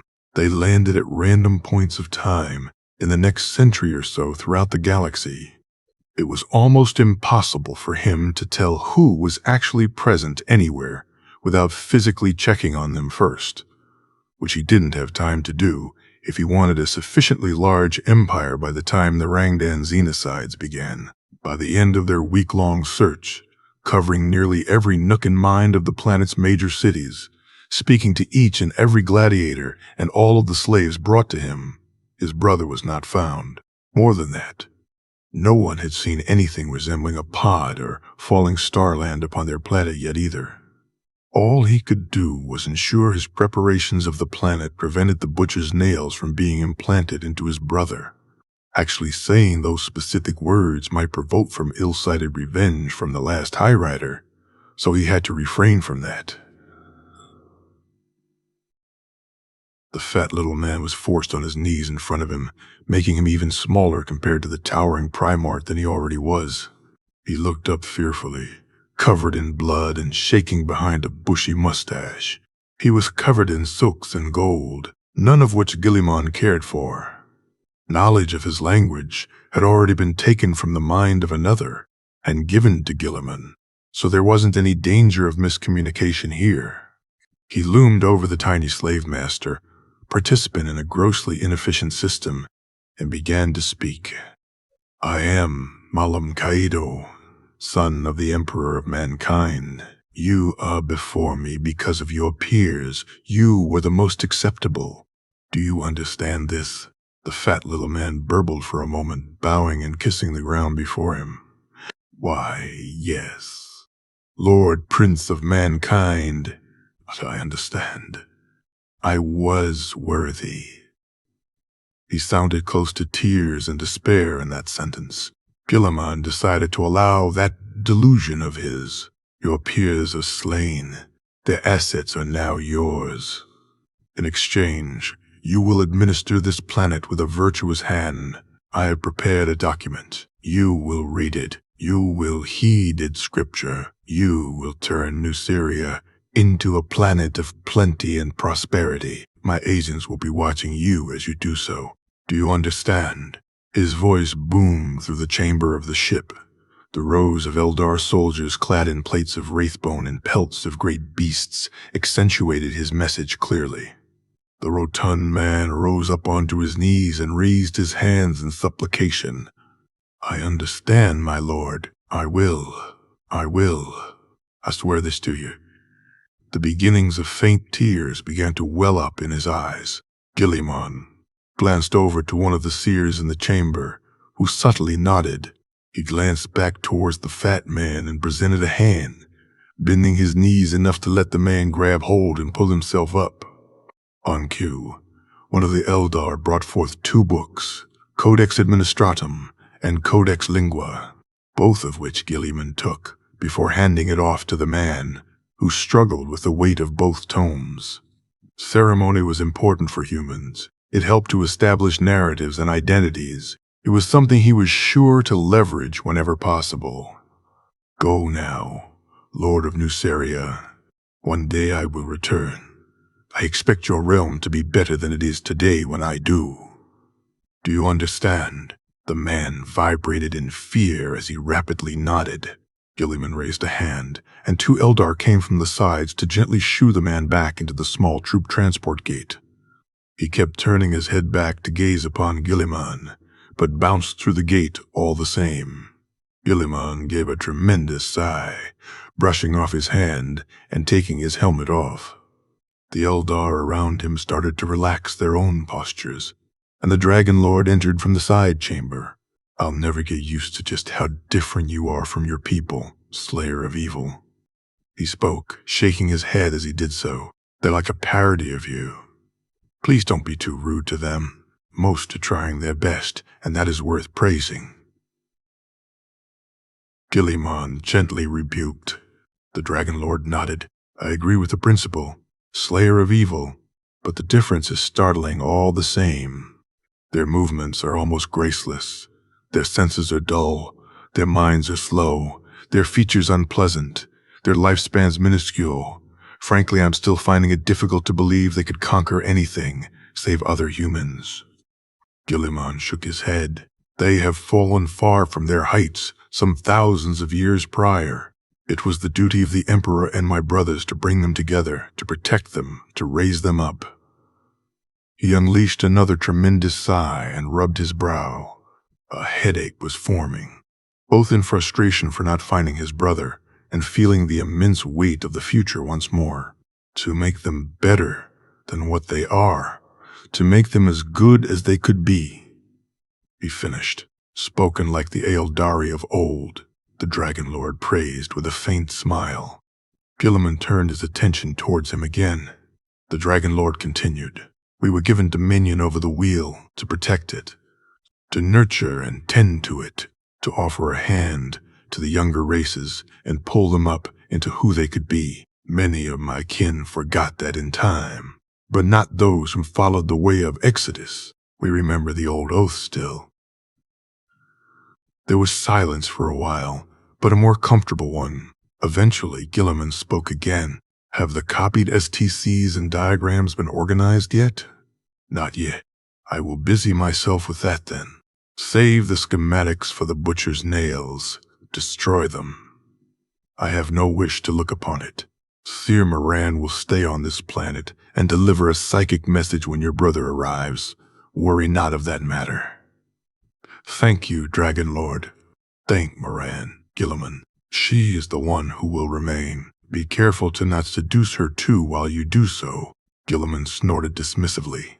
I think I shall thank her. Where is she? Staring at you from the far wall to your left. Guilliman turned his gaze to see the eldar in question slightly straighten out in attention. He nodded in thanks and strode over. Stopping a respectable distance away, he spoke. "Siem Maran, I was told you will stay on Nuceria to watch for signs of my brother." She had to crane her neck up to look him in the eye. He ducked slightly to make it easier for her, but he was still around a meter taller. "Yes, Slayer of Evil, I shall be." He smiled and bowed sincerely. "Thank you, Maran. I am in your debt. Anything I can do for you, I shall." She shook slightly before raising her hands. "Thank you, Slayer of Evil. I shall have to think on that and perhaps have an answer when you come to retrieve your brother. I shall endeavor to protect him on your behalf."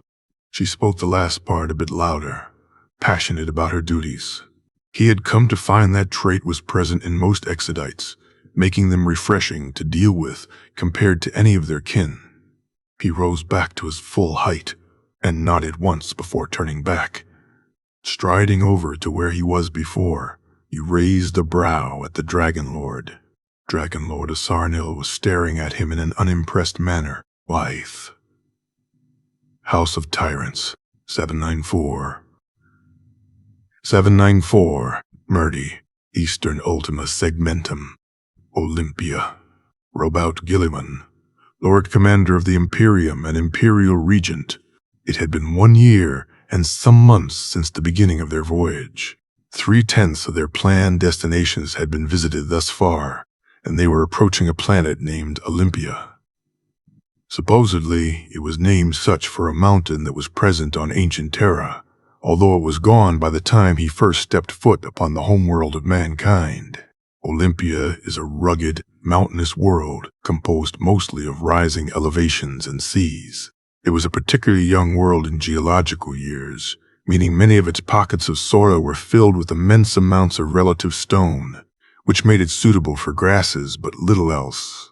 Only thin strips of fertile soil in between mountains and seas were available for cultivation in most places, save for the few wider lowlands suitable for ranching. He did not know the specifics beyond that. It was not his territory to control at any point, remaining in the steadfast care of his brother, Perturbo. Remembering his brother made his lips thin and his brow furrow. Ever grim Perturbo. Ever miserly and pessimistic, carrying out the bloodiest and most laborious work without a care. Carrying out war, for war's sake it seemed, a task he took to with an exacting and praiseworthy thoroughness. Quick to enact severe punishments for little reason, quick to snap in anger at the critique of another, quick to flee from any social gathering, quick to turn his back on others. Perturbo knew that they were tools, but was determined to be only a tool of war and nothing else. Determined to be a weapon instead of a hero. Determined to suffer needlessly when he could have simply refused to perform constant sieges. Guilliman knows that the Emperor did not punish their brothers for far more egregious breaches of duty. Simply asking for another duty would have been met with acceptance and reassignment. Perturbo had reduced everything in his life to equation, and at some point made the determination that siding with Horus over the Emperor had the superior result. Guilliman hoped he could make his, now younger, brother see that there was more to life than flaws and punishments, that his wondrous talents for architecture and invention could be leveraged to virtuous things as well, not just war and death. Guilliman also hoped that Perturbo had already landed, because having to do this entire trip again 10 years from now would be quite irritating, and coming back without his brothers would be something he would be sour over for years. He could be leading a conquest right now, expanding and growing, building his base of operations. He thought this was time critical, but if it wasn't, he would make sure to write a strongly worded letter, carry many copies, and hand it to every Harlequin. Eldar he found from then on. At some point along their trip, Asarnil had told him of what the Laughing Mask likely was. Segorach, the Eldar trickster god, and the only one that survived the birth of Slanesh whole and free. Cain, The war god had been shattered and dispersed. Isha, their mother goddess, had been captured by Nurgle. The rest had been devoured, likely after many unpleasant things had been done to them. The circumstantial evidence aligned well enough for his tastes. He felt no need to pray to a xeno-god, however, so instead he would thank the warp entity by freeing Isha. Isha, as far as he could tell, was generally pleasant for a xeno-warp entity and rarely encouraged conflict. That meant that her being free and active was unlikely to worsen the situation in the galaxy for humanity or Eldar. He was still going to free her regardless. He owed this entire opportunity to that untrustworthy-sounding silver mask. But it was nice that he wasn't unleashing some problematic entity. The only question would be how to protect it from the chaos god that ate the rest of its pantheon afterwards. That wasn't technically part of the bargain, but it felt like an implied request, and he wasn't one to leave a duty half-finished. The issue was he just wasn't as knowledgeable on matters of the warp to make plans for divine fortifications or something like that. He was hoping he could convince his creator of this duty, and that he would know what to do. If not, either he would have to study up on the matter, or try to collect a large number of Eldar psychers and see what they could do. Maybe incarnation? Physical beings were somewhat protected from the warp, were they not? Was that even a good idea in a general sense? This is why he tried to never touch the warp and all of its affairs beyond a general, practical understanding. It was all eldari to him. Or wait, he could actually speak. So what was the correct metaphor in this situation? It was all Orcish. No, that didn't work either. Orcish was easy once you knew that you should completely stop thinking and slur all your words. So this is the planet of which one? A Sarnil questioned from his side. Perturbo should be here. I remember him trying to boast that he arrived almost immediately, and therefore was the oldest among us once. We ran the calculations to find that Horus was still older by about a month. Our Perturbo refused to speak to any of us save Magnus for several days. Guilliman recalled simpler times with a faint quirk to his lips. He sounded like quite the character then. Asarnil spoke with humor in his voice. Guilliman chuckled briefly, but as he stared at the approaching planet, his faint smile slowly dimmed. Armies of brothers in yellow, brothers in gray, suns in blue, and killing fields as far as the eye could see. All 20 square miles of said killing field, a magnificent fortress built solely as a trap to kill as many people as possible. A trap that fulfilled its purpose with all the strategic and engineering genius of Brother Perturbo, greatest in raw knowledge of any of the primarchs. The Iron Cage. That which almost shattered his brother Dorn, and the Imperial 5th Space Marines Legion with him. Guilliman. The call of Asarnil brought him from his memories. He blinked and turned his head to regard the Dragon Lord. Yes. Asarnil stared at him for a moment, before leaning back with arms crossed. I was asking you what you know about Olympia. You haven't told me much of it yet. He must have drifted off. Somewhat rude of him to do so. Guilliman nodded and turned to the planet. I don't know as much as I probably should. It was never within my authority, and it had been destroyed by the time I assumed the role of Imperial Regent. I'm noticing a pattern with human worlds. They tend to be destroyed with disturbing frequency. Guilliman considered that for a moment before giving a small nod in acquiescence. It did tend to happen more often than it should. A pattern that accentuated the nightmare that the future would become without outside influence. Olympia is ruled by many competing city-states. I remember about 12 major states, and perhaps 1,000 minor ones. Each major city is built on top of a defensible stretch of mountain range, making them more akin to giant fortresses than normal cities. I assume the minor city-states are subjugated and made to produce foodstuffs for the major states. I would surmise that as well, but I can't be sure. Each of the major cities are ruled by a singular human, usually a man, called a tyrant. A promising title for diplomacy. Asarno drawled out. He wasn't precisely wrong either.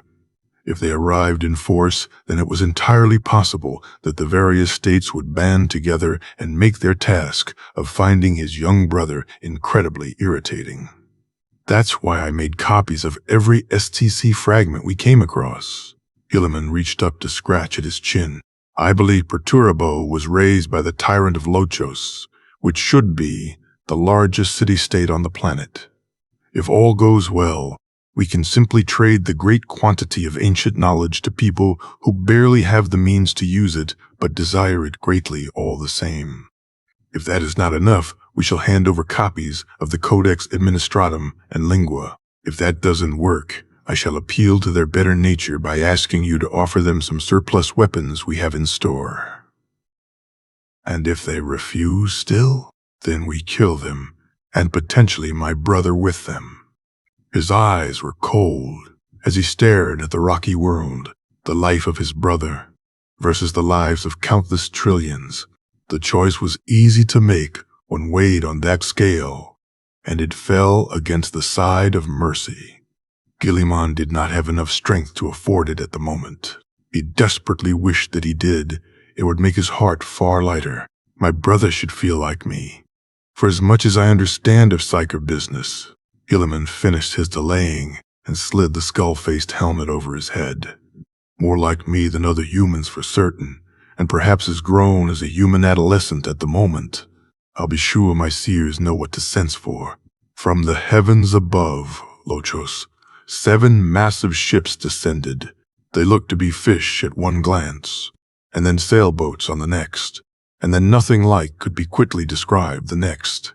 Massive and white carapaced, with fins that extended like sails from the sides and bore the colors of the night sky stretched across thin bone-like protrusions. Each was a slightly different structure and design, bearing a multitude of patterns and runes that glowed with a faint blue light. Panic filled the guardians of Lochos immediately, and people began to flee in droves to what shelters and escapes they could. All had heard legends of ships dropping holy wrath from above, rendering entire cities mere dust and memory. None wished to suffer such a fate. For those closest to the palace of the tyrant, all they could do was watch in horror and hope that the ships would not bring with them destruction. Most of the star vessels stayed high within the air, only the largest descending further. 5 kilometers of chitinous danger loomed over the city, casting the entire palace and much of the surrounding area into deep shadows. It grew closer and closer, until it was within range of ballistae and other weapons of siegecraft. Finally ceasing in its descent, a series of hatches on its belly began to pull apart like the legs of a great armored arthropod. From this chasm in the belly of the bone ship, a figure fell. A figure fell. It looked like a man from a distance, but as it approached they began to realize with dread that it couldn't be. No man was that large, that grand in scale. No man was. Boom. It was too late. The man had crashed into the courtyard in front of the tyrant's abode, sending forth a great rumbling boom that echoed throughout the upper city district. A great cloud of dust and debris burst forth from the landing site, and all guardians of the palace readied their weapons with shaking hands and sweat on their brows. The dust began to settle. The figure in the center rose to full dread prominence, a giant. Its visage was a holy corpse. It carried arms of burning gold. Its voice was rolling thunder. I am Malam Kaido, son of the Emperor of Mankind. I have come to retrieve my sibling. I demand audience with the tyrant of Lochos. Ceremonies were important. They help humans establish narratives. Guilliman had just dropped from a height that would kill a normal man, from an alien starship bearing a burning sword and making demands of tyrants with absolute certainty. He had done so alone, despite having several large ships in orbit that no doubt carried many people or weapons upon them. The narrative he had established was one of pure power. The humans present obeyed that narrative, as he had predicted. The panicked guards had tried their best to shepherd him into the throne room, using their most intimidating voices and posturing. Most socialization between humans was posturing in the end. The specifics was where it got more complex. Unfortunately for them, none of their weapons could hope to damage his armor, much less the man wearing it. Unfortunately for them, their intimidation tactics did very little to him. Why? You must relinquish your weapons before why? You receive an audience with the tyrant of Lochos, a warrior that looked as if he wished to be anywhere except his current location, forced out before the mighty stone doors that led into the next chamber. He turned his helmet to stare at the soldier for a moment, just enough to make him sweat, before speaking. I answer to a higher authority than your tyrant, namely, himself. Ignoring the guard, he sheathed his sword, then reached down to the bottom of the immensely heavy stone gate. This design had a small gap at the bottom, and space above where he could spot some sort of pulley system, meaning that it was for defense. But they didn't have enough metal for steel, or the tyrant was simply feeling traditional. That was possible too, he supposed. His fingertips clung to the bottom of the massive stone gate. Slowly, making sure to make it seem effortless, he raised the gate above his head. As it rose, he could see the look of horror slowly growing on the face of a man on a petty stone throne. That was most likely the tyrant he was looking for. He stepped through the gateway, leaving the gate open long enough for anyone who wanted to step through to do so, and slowly lowered it behind him once more. There was no need to break anything after all. That would be quite rude. The stone gate set down again. He turned and stepped forwards. Each gentle stride seemed to force the tyrant to withdraw more and more, until eventually Guilliman's presence in the center of the room seemed to drown out all other authority. Tyrant of Lochos, I have come to retrieve my sibling. Prophecy has led me to this place. You have them. Release them to me. Why, your sibling? The tyrant fearfully questioned. Yes. Roughly 2 years prior, my siblings were scattered from their home by the hands of a foul spell. One of my brothers landed here on Olympia, a child of prodigious mind and rapid growth. Slight recognition entered the eyes of the tyrant, but also confusion. Why? Your brother? No, I don't have your brother in my halls. Do not lie. Guilliman did not need to shout. The statement was threatening enough coming from him. The tyrant raised his hands and exclaimed quickly, panicked gestures and wide eyes as he did so. It's true a supernaturally gifted child came to my care, but what? It wasn't your A new voice disrupted his focus on the cowering tyrant. Guilliman turned his gaze to the side of the chamber, one of the many doorways that led deeper into the fortress-like palace. In the doorway were 4 figures, 2 boys that bore no semblance to Perturabo, a normal human girl, clutching at the hem of her brother's shirt, and a girl standing in front of all 3, despite their attempts to push her behind them. A girl of roughly starting adolescent age. She had dark brown hair, shortly cropped and brushed back on her head. She had light blue eyes that glowed with a willfulness that bordered on arrogance. It was the seemingly perpetual frown and sullen glare that was most familiar to him. The person before him looked like Perturbo's daughter. But Perturbo should still be a child himself right now, of roughly the same age. He stepped over, reaching the small girl almost instantly with his massive gait. Fear entered her eyes, but her glare remained, and her hands balled into fists. He knelt, still too tall to be on eye level, but far closer than he had been. He reached up with his right hand and slowly removed his fearsome helmet, revealing eyes that were almost the same shade of blue. He needed to get a good look at her, and the eye holes of his helmet were not useful to that aim. Setting his helmet down, He slowly reached forward to take hold of her chin, gently nudging her face around to look at her features from multiple angles. "How old are you, girl?" "2." The child answered immediately, speaking with full confidence and an undercurrent of impertinence. He raised his brows and looked her up and down. "You are very big for a child of 2, he commented, unsure of what to make of his current situation. "Your prophets are bad." She spoke suddenly, confusing him for a moment. He blinked at her, and she continued, "If they thought I was a boy, your prophets are bad." He was the prophet in this situation. The third thing she said to him was saying that he was unskilled. The first 2 were one-word responses. Guilliman knew beyond a shadow of doubt that this was Perturbo at that moment. "Yes, they are. I shall have to get new ones," he eventually replied, rising up from his crouch to stare at her. "The punishment for bad prophets is stoning," she dutifully repeated. Her blank glare very much added to the effect of her words. "I see. Are you ready to go, sister?" The word felt alien at the end of his tone, especially when looking down at a child that should be definitively male at the moment. Was Perturbo always a female?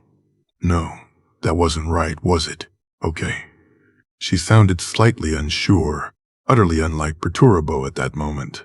The wrongness crept up through his body, even as he slowly withdrew his sword to point at an empty spot in the room. It burst into flames for a few seconds, alerting the eldar on the ship above to activate the short-range webway gate.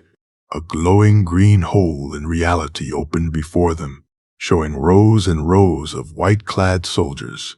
In the far distance of the hangar, he checked for the signal of the seers. A distant nod. He sheathed his sword and lowered a hand to the child. His sister. The alien sensation followed him as the little girl grabbed hold of his pinky and followed him into the webway gate. Morose Blood Dite 794. M38. Eastern Ultima. Segmentum. The Sharnax Pride. Robot Guilliman. Lord Commander of the Imperium and Imperial Regenta. "I thought you said you had 19 brothers. The dry voice of Asarnil spoke to him quietly, nursing a cup of that spiritual wine of the Exodites. Taking a small swig, he lowered the glass and continued. "But unless my measure of humanity is entirely off, that seems like a female child." "I know," he ground out, nursing his own glass of the same wine.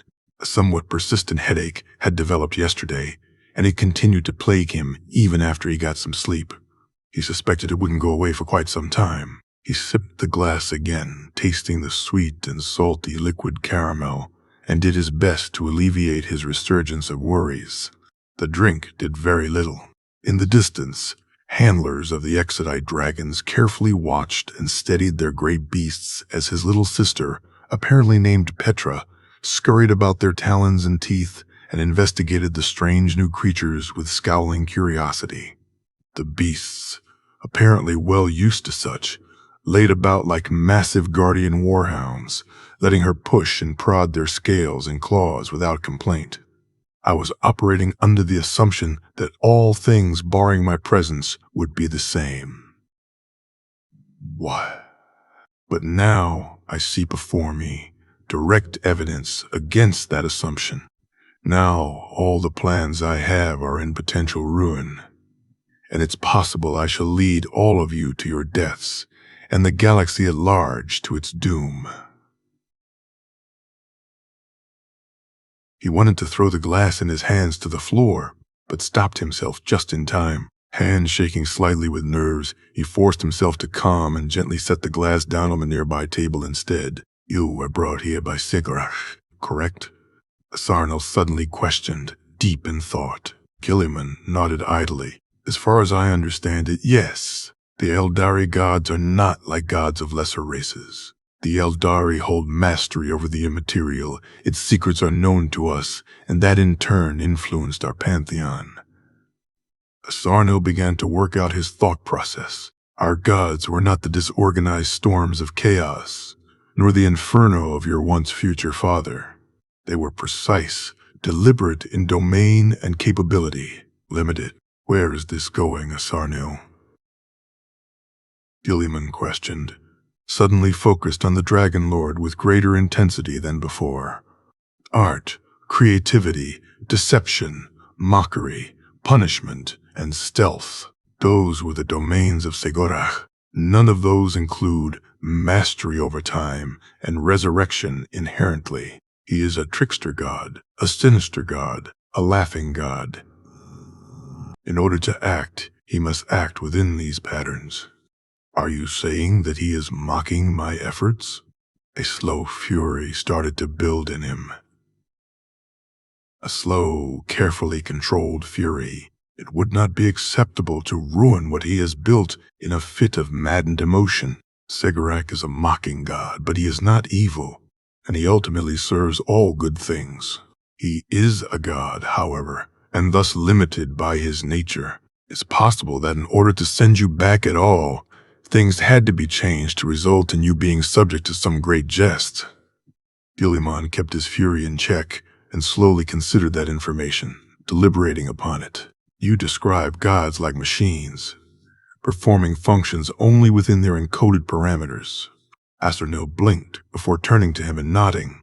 They are. Gods cannot think like eldari or humans do. They cannot think in such ways because they are not mortals. They are gods. The gods of chaos are called such because they are wild, thoughtless storms. They can only act as their domains permit them to, and their domains are unfocused spiritual refuse from all corners of the galaxy. The soul is the compromise of truth and legend. The only truth a god knows is its legends. Asarnil spoke that last line with absolute conviction. In the same manner a man might say that the sky was blue, or that fire was hot. It was a fundamental truth to him. Guilliman pursed his lips, taking up the cup of wine again and sipping. Was this the wisdom beyond trappings of divinity that the Emperor beheld? The wisdom that was behind immaterial religion, that in turn was behind the sciences of man, that in turn was behind primitive faiths of stones and fire. The wisdom at the end of all thought. Machines made out of faith, programmed by legends and stories. Oh, science and religion were not opposites. They were the same once one reached the realm of gods. Reality as dictated by belief. What a truly bizarre realization. He almost loathed it. So in order to give me this opportunity to set things right, to rescue his fellow god and ensure his people survive, it had to be in the form of a jest at your expense, some form of mockery, something that can be laughed over but will not disrupt the potential success of your duty. Turning Perturabo into a fae. Guilliman cut himself off and furrowed his brows. No, that's not enough. That's not funny enough. He spoke instinctively, intuitively beginning to grapple with the limited logic of this divine engine. He thought back to the jests that Russ would perform at the expense of their brothers, mostly practical affairs that involved slipping from the tops of staircases or walking into a room full of summoned courtiers. He thought back to the rare moments of stone-like observational wit from Dorn. He thought back to Khan and his layered japes. He would send me back, only for me to realize that all of my brothers are sisters now. I would be utterly baffled by the first for days after, and then, as I located more and more of them, I would grow increasingly weary. He could almost imagine the laughter from a crowd, were this play to be performed in a Macragian theater. Their laughter slowly escalating with his increasingly slumped shoulders and despairing expression. He was here because it was comedy, but everything else would be the same, because the joke didn't work if it was distorted by too much additional information and context. It had to be pure to get the humor across. So if everything else was the same, that was good enough, he declared, standing from the chair and finishing the glass in one pull. It was a joke at my expense, but most everything else remains the same. It's more than good enough for me. It's still more than I could have dreamed for 3 years prior, and I like to think myself capable of handling a jest or two. Shall we stick to the planned curriculum for your sister, or shall I order the servants to alter it? Guilliman considered it for a moment. He rocked his head back and forth in consideration. Perhaps lessons on feminine things. He didn't like how unsure he sounded. It's probably necessary, but I haven't the faintest idea what those entail or involve. After all, he wasn't a woman. Or wait, he supposed the version of himself from this time would be a woman, which was technically accurate, but... He let his features fall into a grim stare. He wasn't the same as he was. This version of himself was a woman, which meant that Ultramar had already diverged from his predictions, which meant it may turn out differently, which may mean his father's death might not be the known and sorrowfully acceptable outcome. He forced himself to inhale and exhale, and exhale. He had many years to think on the matter of interference or non-interference. He did not have to solve all problems immediately. He had time. Even if that time came with a jape attached. He turned to walk over to his sister, now scaling the side of Asarnil's own bonded dragon, a massive, dreadful saurian known as the inevitable jaws of certain death, a predator large enough to maul Imperial knights, and armed with scales as thick as armor on a Lehman Russ pattern tank. Claws and teeth the size of spears and swords, rows of bony spikes along a ridge-like back, and a crocodilian visage that cast shadows over its glowing eyes. All Eldar not named Asarnil, he spoke to, called the massive beast Deathfang for short. Where? His sister was currently inspecting the bottom of its foot with a frown. Where's home? Petra stoically grunted out, something that contrasted heavily with her appearance and the exodite children-sized clothing they had produced for her. The same sort of form-fitting black bodysuit covered by a second layer of shorts and a top that almost looked like a toga. Layers of loose cloth over an initial form-fitting layer seemed to be the standard wear for Eldar. She was wearing 2 of the littlest feathers from Deathfang's crest in her hair, pointed up and behind her ears. Currently leaning over the map between the 2 of them, her glare at the wide array of dots and letters would send most into chuckles. He was wary of potentially setting her off like Perturabo always did when he was in the presence of laughter, so instead he hummed and reached out to point at 2 spots, Terra and Charnek. Father created us on Terra originally, but I currently reside down here with the exodite Eldar on Charnek. There was no point in trying to dumb down his words or situation to a primarch. They learned far faster than humans did, and Guilliman knew that he himself never appreciated it when he was younger. Why? Soon, Father will begin a conquest of the galaxy, as will I. Starting from 2 places simultaneously will make the jobs faster and easier than if we both started from the same place. Why was I on Olympia? Because an evil spell picked up the primarchs, what we are, and scattered them through the galaxy.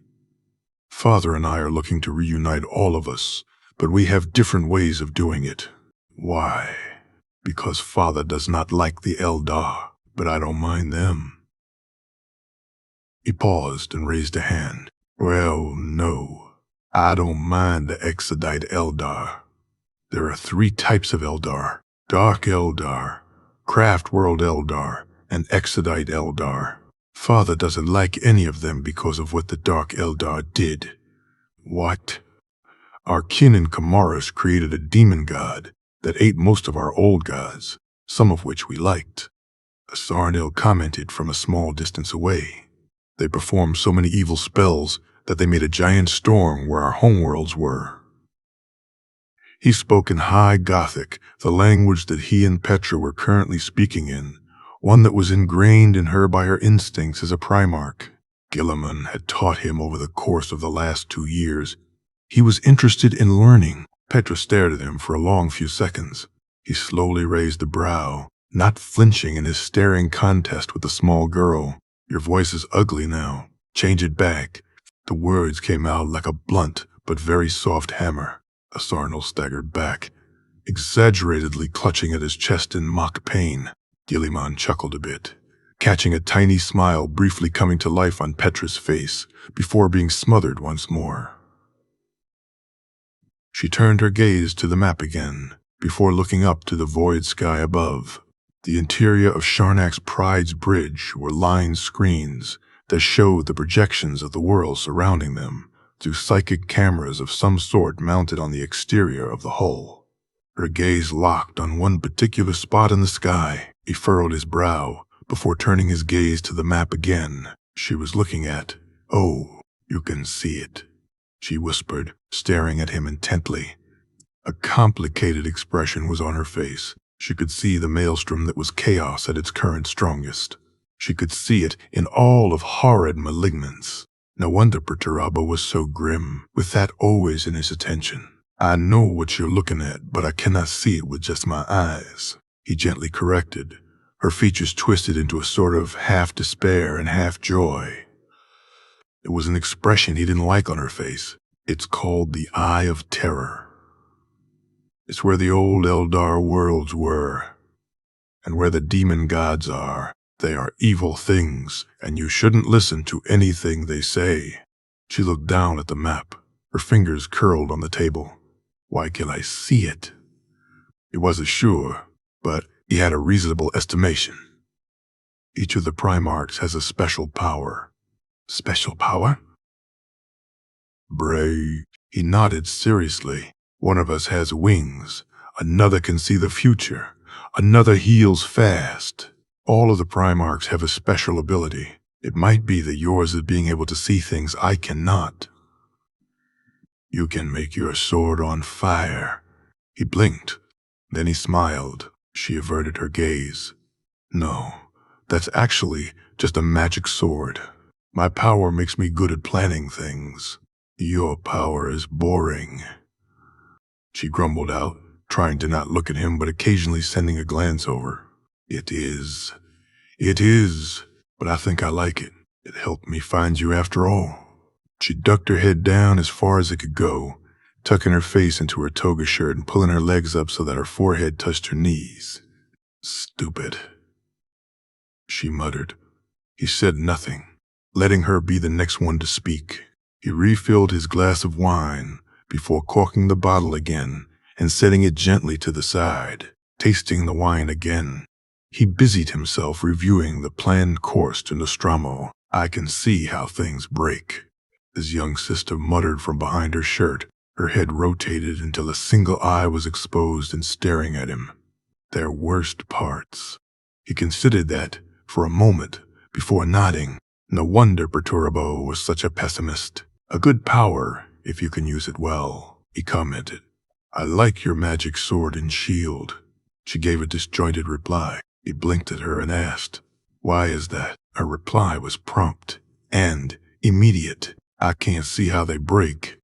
Asarnil had lingered after Petra was led away by a small host of maids for the start of her lessons on things that men didn't know anything about. He walked over to sit down in a chair adjacent to Guilliman and rested his cheek on his fist.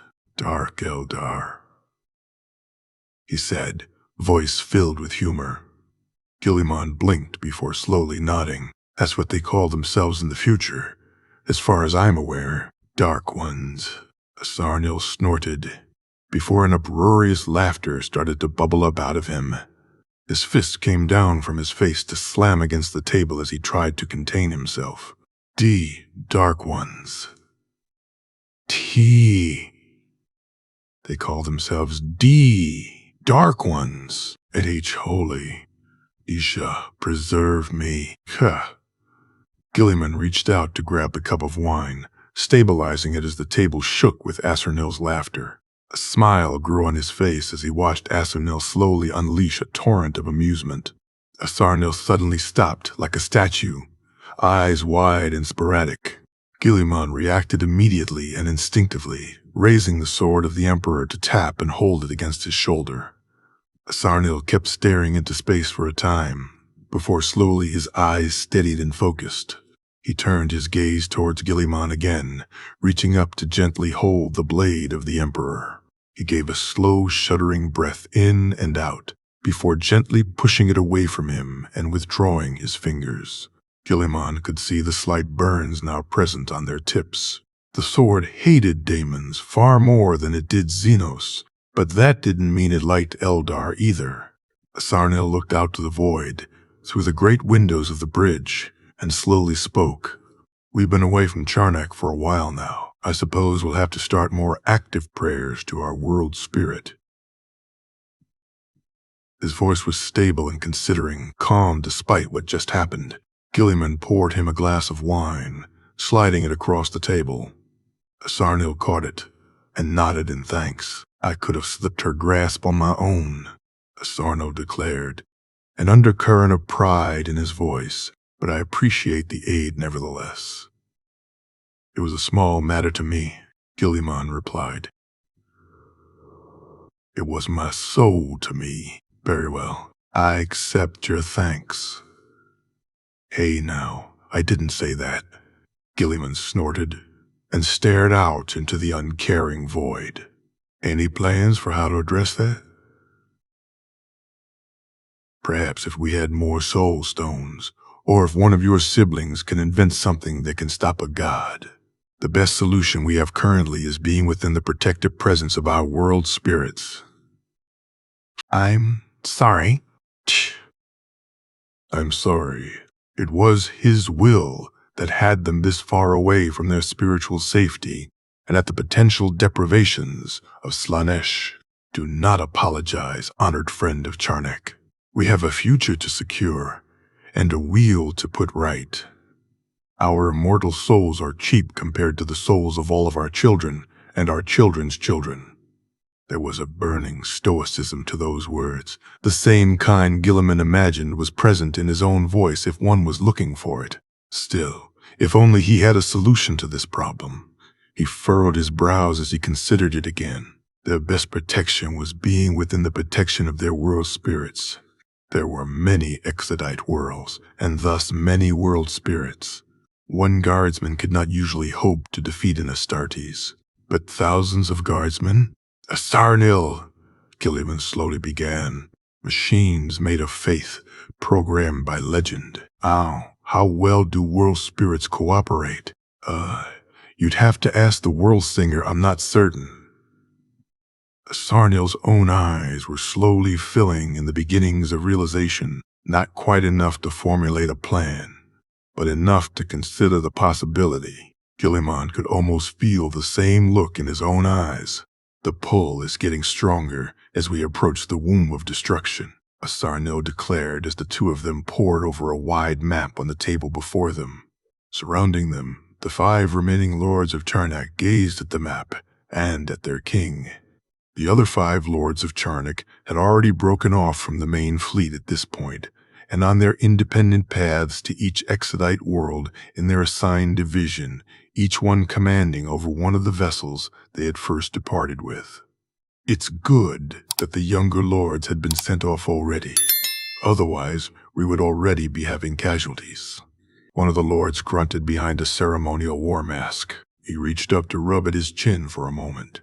"Man, Prince, where's your next sibling godling again?" Guilliman had since given up on getting the various lords to stop calling him and his siblings godlings. It was merely an exercise in frustration, speaking to blank stone walls, as he had learned. Instead, he reached forwards and placed a marker on where he remembered the planet Kokis being. One of the lords, the one wearing a thick green mantle over their long cream robes, raised a hand and twisted it to the right. The map obliged by narrowing its field of view to only include the relevant regions. Guilliman himself obliged by looking at the map again, and then replacing the token on the creatively named Kolkis sector. The lord with the green mantle curled 2 fingers, drawing a line between the planet and the Eye of Terror, which automatically generated a distance in Eldar numerals. The map zoomed out, and then compared this number to how far they were currently away. The end result was that they were about twice as far away from the Eye of Terror currently, compared to how close the planet was to the Eye of Terror. Eldar didn't mumble so much as they did twitch, mostly in the ears. It served as a quick visual indicator for how agitated they currently were. The rest of their body was typically completely still and silent. Judging from the few rapid flickers, there was quite a bit of agitation. The pull is lesser when near those relics, man prince. But that will only shield the ship you're currently aboard. It cannot shield the rest of us from her call. One of the lords, this one wearing a vibrant orange cloak and mantle of feathers, spoke. I'm not sure we can approach that near without more effective wards. It's fortunate so few of our kin live on this side of the wheel. The lord with the green mantle commented. The only I can readily think of is Detha, and I imagine their world spirit is particularly besieged. They were almost adjacent to the womb as it broke. They still endured in your vision? Indeed, they wore a lot of white and red, Guilliman recalled, staring at the region in small amounts of frustration. It wasn't the most problematic issue to arise, but it was a notable one. If only one ship could approach, then it would be particularly vulnerable to attack. Ideally, he would have at least 3 ships for as long as possible, but that might not be prudent here. Remind me to plan for their evacuation if possible. I doubt that world is particularly pleasant to dwell upon. Flickers of agreement as the eldar looked to the map. Guilliman was so very glad they didn't treat him with particular awe. If he had claimed he was going to evacuate an entire planet surrounded by humans of the 41st millennium, they would have broken out into hushed whispers and awestruck prayers. Evacuation was a routine task when conducted properly, and they usually treated it as a miracle. The aged voice of the oldest present lord spoke, the primary evidence of his incredible age being the deepened lines around his mouth and at the corners of his eyes. He was clad in heavy wraithbone plate decorated in turquoise filigree and wearing a thick cloak of the same shade. His hair was black, streaked through with white and gray, and it hung down to the middle of his chest. You'll need at least 2 ships. Retrofit. From Lian Song into a ghost dragon, we had little need of wraithlords presently.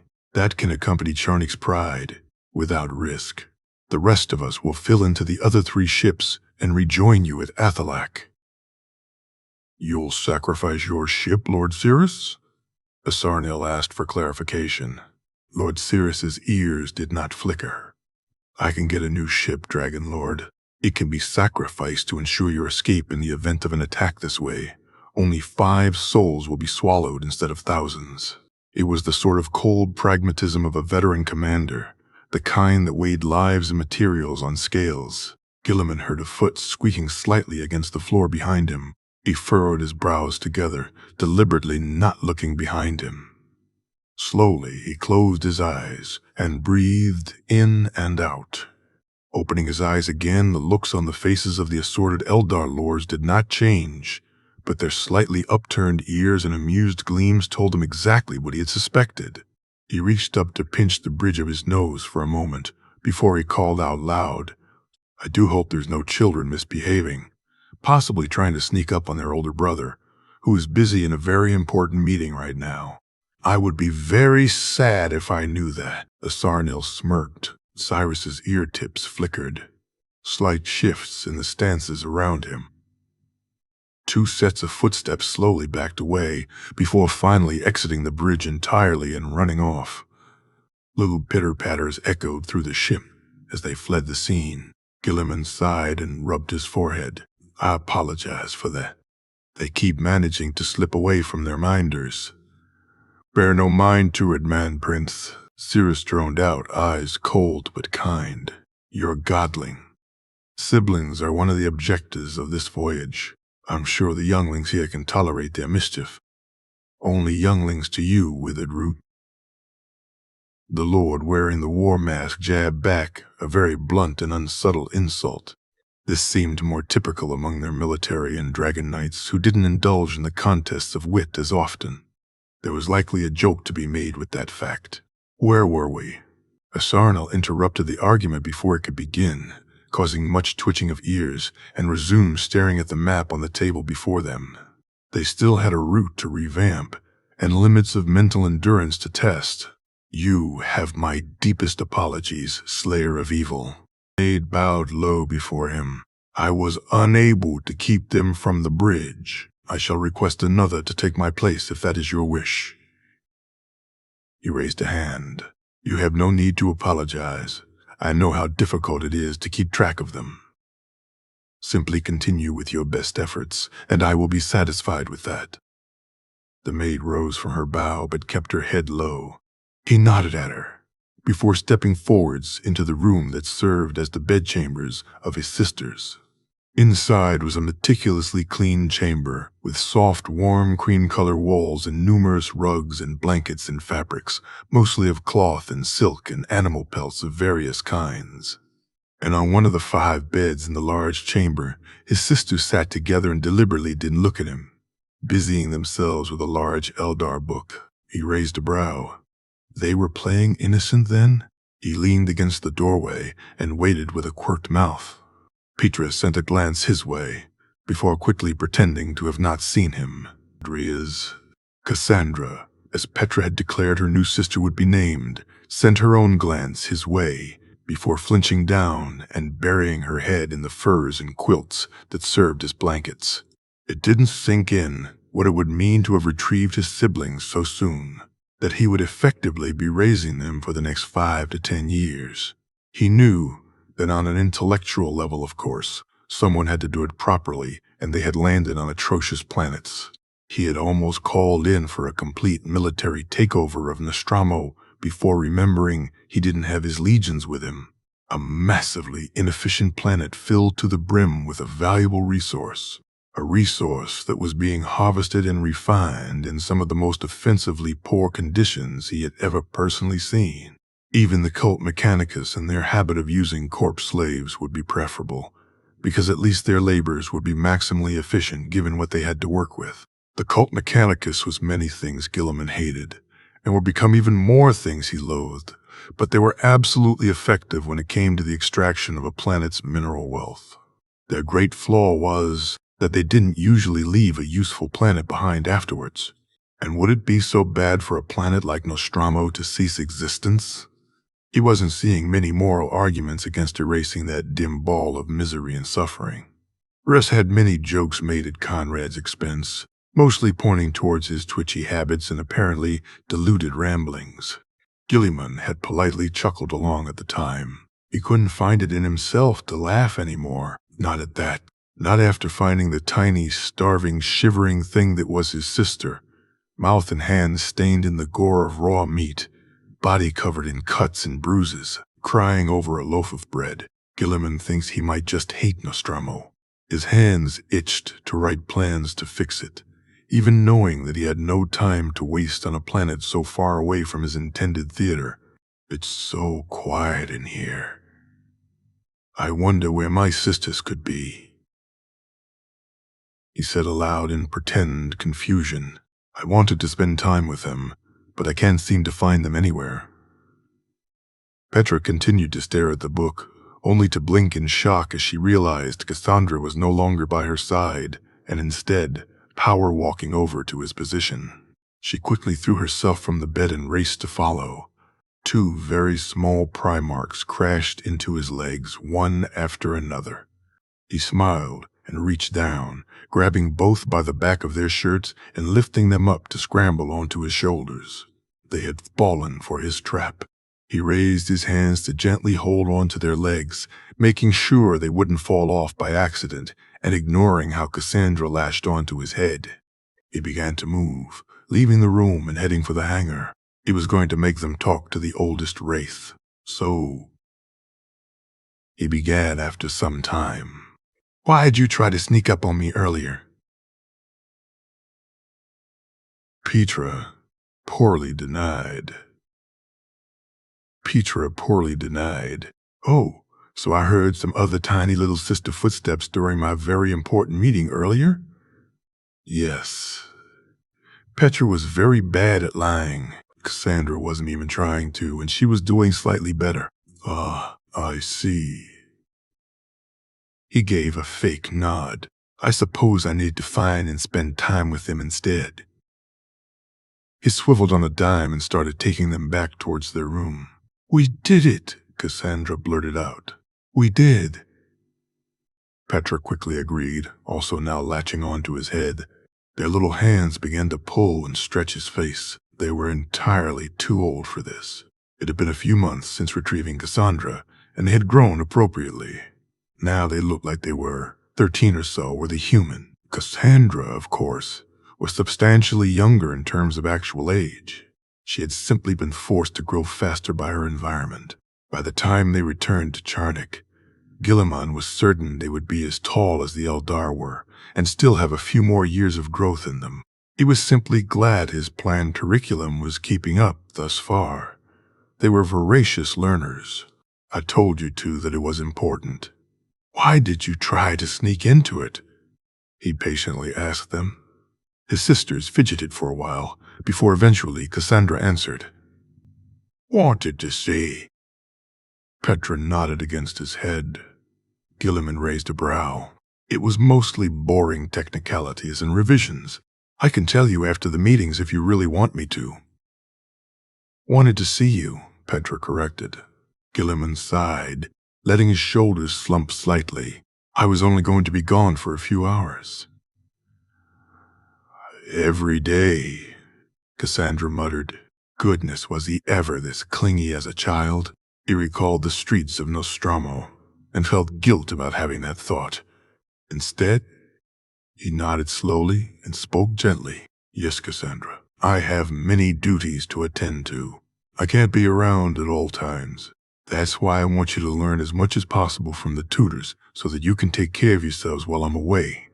There was no reply. He shook the two of them gently. "Can you do this for me, please? Can you learn all you can so I don't worry for you?" "Okay," Petra replied. "I'll make sure Cassandra learns too." "Cassandra?" "Okay," she muttered. They were still in their clingy phase, he supposed. That would change as they got older. They were primarchs, after all, not normal humans. Soon enough, their instincts would start churning for leadership and war, something ingrained into all of them. They were tools of their father, after all, tools that had a humanity to protect. But not right now. The proper conquest could wait for when they got back to Charnak. On this voyage, at least, they could be children. They could simply have a childhood. Something Guilliman had received, and from what he had seen thus far, something few of his brothers had gotten. It was the least he could do if he wanted to be a better brother to them this time around. There were 4 distinct categories of war, automata, in terms of size. This was a very general scale, of course, as the galaxy was a very large place with many different races that produced such large-scale machines. For simplicity's sake, the Imperial planners often divided them into 4 broad categories and then narrowed the scope from there, dependent on mission profiles. Certain scales were simply unusable for certain missions. You wouldn't send a giant of 30 meters to clear out a habitat block. You'd send it if you wanted that habitat block destroyed. The smallest scale was often referred to as plebeian. It was used to refer to any construct of roughly human scale. All constructs up to roughly 5 meters in height were in this category. Rarely seen outside of certain technological cults, these were usually replaced with menial labor or standard soldiers. The Wraith Guards of the Eldar were in this category. The second smallest scale was often referred to as armiger, High Gothic for squire, and based on the classification of war construct found on night worlds, the Imperial Knight, armiger, ranging from 6 to 12 meters in height, and often deployed alongside a large group of heavy infantry, or as part of a large group supporting a larger form of war construct. The dreadnoughts of the Adeptus Astartes were in this class of war construct as well, standing roughly 5.4 meters. The second largest, and one of the most common categories, was often referred to as equises, High Gothic for night, and referring to any construct of 12 to 45 meters in scale. This name, too, was based on a form of war construct found on night worlds, the Imperial Knight, and all its various makes and models. The Wraith Knight was technically not considered such, but as Eldar war constructs were often taller and thinner than human equivalents, it was classified as such for simplicity. The Wraith Knight sitting before him was a giant of 18 meters, plated in the same standard cream-white plating of normal wraithbone, decorated in curling vines and leaves of pure gold, and bearing a night-scale cloak of emerald green dragon hide, and a massive mantle of dragon crest feathers. The center of its chest bore a massive spirit stone of a blood-red hue, and all across its body he could see prayers inscribed in Eldar runes faintly shimmering. A cloak that large, with no marks of being stitched together from multiple individuals, means that the dragon it came from must have been absurdly large in scale. Currently, the giant of mystic bone, controlled by a long-dead Eldar, was telling a story to his sisters. Its colossal wraithbone sword was resting by its side, and the segmented psychic shield projector on its left arm was folding in on itself and deactivated. It was in those days that a world named Uthumil was green, and its trees grew mighty branches, and its waters were blue and deep, as was good. Uthumil bore 3 mighty mountain ranges, and from these ranges a kind of large hunting bird would swoop down and peck at the eyes of those that dwelled in that place. This was not good. These birds were a kind of delicacy to the Eldar of the city Vol, Moraihig, for their meat was tender and sweet, but they were a vicious breed and spat lightning from their eyes. It was the style of the time for a man to declare his affections and prowess by hunting one of these birds and presenting the meal to his woman. This was a very fashionable thing to do. It became so that eventually such contests became so frequent that... Venerable Malwern, you were telling them about how the city of Camorra got its name. The Wraith speaker at the side of the massive Wraith Knight spoke up, reminding that ancient soul of what it was doing before its thinking started to slip off topic. In battle, a Wraith speaker was critical to ensure that the Wraiths were at fullest awareness. Outside of battle, it seemed that was still the case. Oh, I was, wasn't I? The Wraith Knight paused, raising its hand up to the large plate of smooth material that served as its effective chin. Its rumbling voice echoed through the large chamber as it pondered the idea. Eventually coming to a conclusion, the Wraith Knight started once more. So after winning the hand of the Princess of Vaslatai, the warrior who would eventually become known as Falinesh, but was currently known as Falwern, had to defend himself in 3 contests of skill, one of which involved taming a beast native to the world, Indald. Shash, known as the Tanzeltoff. The world of Indald Shash was Red Planet in those days, filled with warring life such as the...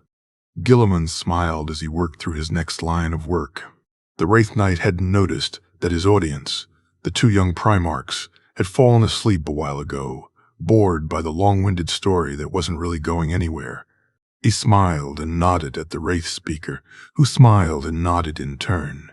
It had been 3 years since they left Sharnak, and they were making tremendous progress.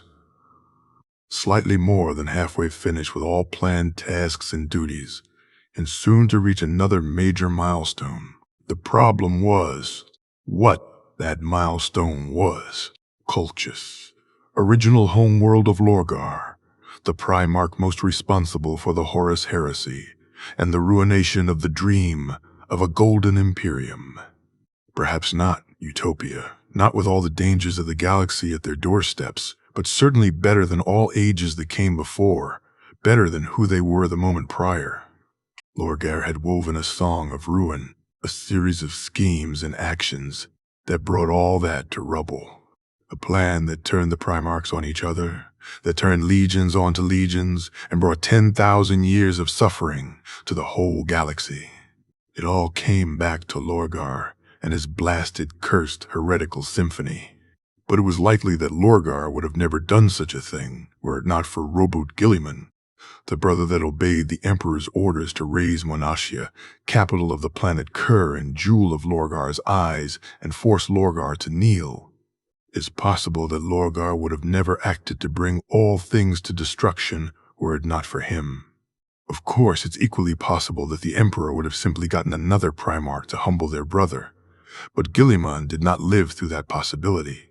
He lived through the possibility in which he had obeyed. He couldn't find it in himself to ever forgive Lorgar, but neither could he reasonably forgive himself. He, too, had a hand in their fall.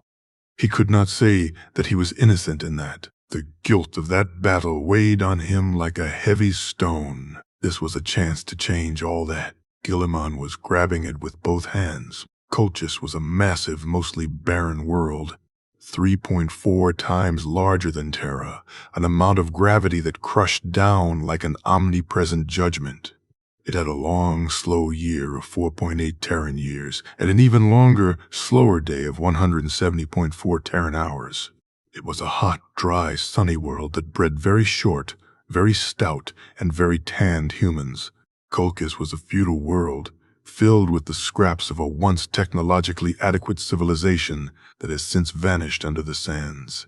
What was left behind was nothing more than a great religious covenant that dominated the planet's centers of agriculture and life, and the occasional band of wandering nomads scraping out meager lives between the dunes and seas of a world that could barely sustain life. It was predicted by Imperial scholars that it would create a new variation of squats, given enough time. That didn't happen originally because Guilliman's Ultramarines had made sure to destroy it completely in 0110 and 31. It was a collapsed world by then, filled with collapsed industries and people barely clinging to life. He did not begrudge that decision at the time, and he didn't even now, because the moment they entered the same system as Colchis, the Emperor's sword set itself alight with hateful fire, and was nudging his arm towards the planet. Asarnil and all other Eldar present had recoiled once they got close enough, and their dragons started to thrash in agitation. The planet reeked of chaos. It was an ever-present waft that Guilliman couldn't ignore.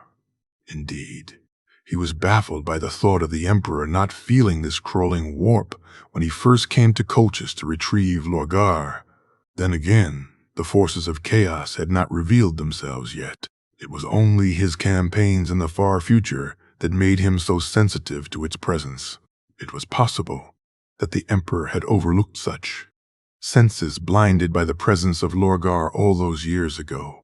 Your sibling is here. The eldest seer present had spoken, barely keeping his disgust for the planet out of his voice. They stand out as a golden candle in a sea of noxious pale. The only question is, how thoroughly do we destroy this place? Asarnio growled out, ears flickering in predatory intent. Guilliman could feel his own glare plastered to his face, even as he gently shook his head. It's not the objective here. Retrieving my sibling and leaving immediately is. The Emperor will be here soon enough and impose the imperial truth upon the world. Ideally, a more wholesome and efficacious cult would be established after 3 or so generations. Guilliman's mouth twisted down as he considered that. I suppose that might have been Lorgar's purpose. He didn't know what the Emperor intended for Lorgar, but if his purpose was to establish a cult that wouldn't feed chaos in the cleansing aftermath of the imperial truth, it fit with what he now knew of the nature of gods, but he couldn't be sure. The Emperor clearly didn't wish to be worshipped, especially if he would slave him to his eventual legend.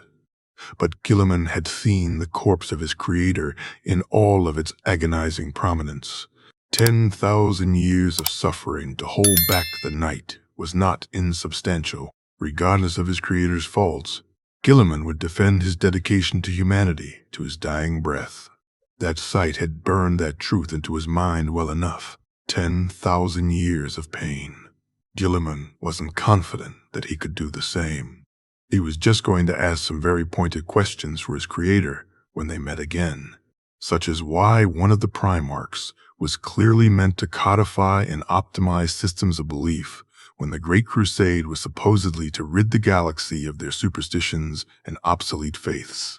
And Lorgar was raised here, Amongst worshippers of chaos, their practices would taint the eventual new faith and simply feed chaos again, undoing the cleansing and forcing a new purgation. Asarnil continued the line of thought before shaking his head. A plot measured in the decades and woven from the very beginning. We best hope we have arrived before they sank their talons too deeply into your sibling, otherwise they'll simply be a trap waiting to be sprung. Indeed, Guilliman muttered. Same as Olympia, then? A sound decision. Asarnil agreed, but I refuse to let you enter this place alone. At least 100 in the initial arrival, and everyone else immediately ready to reinforce you. This could easily be another layer to the trap. Agreed. Guilliman muttered, turning to move towards the hangar bay. They would be over his sibling's current position soon enough. He would descend, and either come back with another sibling to raise, or pass a judgment for a crime that might not happen. He was ready for either, truthfully. He's had a long time to consider this. A ruined starship, half sunk into the sands and dunes around it, served as the home of an outcast sect of the wider faith of Colchis. It was over this ruined starship that 2 ships of bone and woven night sky descended, swimming through the dry air above as a pair of oasis lobsters. They approached closer and closer, rapidly filling more and more of the sky above the starship temple, until the long sun of Colchis itself was drowned out beneath their grand bulks. 2 armored leviathans, each 5 kilometers in length, gently circled the sky directly above, as sharks might surround an injured seal. Far sooner than it should, night had descended around the outcasts, leaving a single glaring pillar of light directly over their relatively small shelter. Guardians of this outcast faith emerged, carrying primitive weapons of steel and flintlock guns, dressed in robes of white and black, and shuddering with the sudden and unexpected sights overhead. Should the ships circling them decide to unleash payloads, they would have no way to survive, not with the destruction of one of their few shelters from the long sun destroyed. A great clamor and quiet panic was building among them, and among them murmurs of invaders, or worse. Deep within the ad hoc compound, a battered figure, curled in on herself and stained in unmentionable substances, slowly smiled. Golden eyes glowed in the darkness of the chamber, even through the throbbing pain throughout and within her flesh. The cargo hatch of one of the ships slowly opened, pulling itself apart like the mouth of some great beast, and the ships slowed their rotations for a moment. The defenders preemptively readied themselves for a destructive payload. A great blur fell from the open port in the ship, descending rapidly with the mountains in the distance framing its fall. A trail of fire followed behind it, and the sun glinted off a golden-blue body. It disappeared behind a dune, and then impacted the sands with a great upheaval of dust and winds and sound. But there was no explosion, no sudden rush of heat and death, just the sound of something extremely heavy crashing into the dry earth over the hill in front of their prepared defenses of stone and scrap. A crown of gold emerged over the dune before them, followed by a halo and winged ears and a mask of death. The figure in the distance slowly rose over the hill, before standing at the top and staring down at the defenders. A shield of gold and a burning sword were clenched in its armored hands, and a long robe of purest white flowed in the eternal breeze of the desert. It stared at them for a time before it began to move once more, approaching their compound. I am Malam, Kaido. The figure boomed, voice rumbling over them as thunder and truth. I am the son of the Emperor of Mankand. I seek my sibling, the Aurelian. The figure did not stop, even as half-hearted attempts to deter it with wide flintlock fire and brandished weapons were made by the defenders. Their morale quaked once more, when the very world cracked open behind the figure, and rows of white-clad warriors with tall helmets and bearing jeweled weapons stepped out. 100 in total, bearing cloaks of lizard hide and swords of bone, moved with perfect harmony. The figure stopped once it reached the gates of their compound and slowly turned its armored helm to the closest guardian. "Open the gate." The figure rumbled an order. The guardian, jittering with nerves, dropped his weapon and raced to comply. The other guardians, shaken by the appearance of 100 warriors, did nothing to stop this. The rusted gates to their compound opened, and the figure strode into their receiving chamber without resistance. As he did so, another figure emerged from the doorway, leading deeper into the compound. An older man, with a heavy brow and a gaunt face, attempted to smile at him. Guilliman knew this face as Cor Ferron, the adoptive father of Lorgar. He recognized it well enough. It was the face that was among the soldiers of the Word-Bearer's Legion. "Ah, an angel from the Empyrean. My lord, our humble house was not expecting your visitation."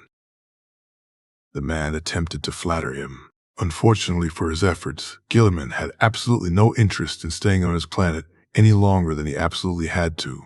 "My sibling, they landed on this planet. Growing rapidly, learning quickly, and with superhuman body. I have come to bring them home. You will present them to me now." He rumbled out, staring down the man through his skull helm and shifting his burning blade to emphasize his demand. "Ah, yes, of course, my lord, but she has just finished her assigned chores and should be made presentable first. Allow us time for her to bathe and—" Guilliman raised his sword in one rapid moment and brought it close enough for the man to feel the heat of the psychic flames dancing upon it. The shadows of the chamber recoiled in pain from its light. He staggered back and away from the blade, suddenly filling his view. "Her state is irrelevant. She will be here as soon as possible." He stated his demands quite clearly, leaving his threat unspoken. There was no need to say his intentions aloud. "Of course, Lord Angel," the priest muttered out, fear filling his voice. Guilliman found that he quite loathed that title.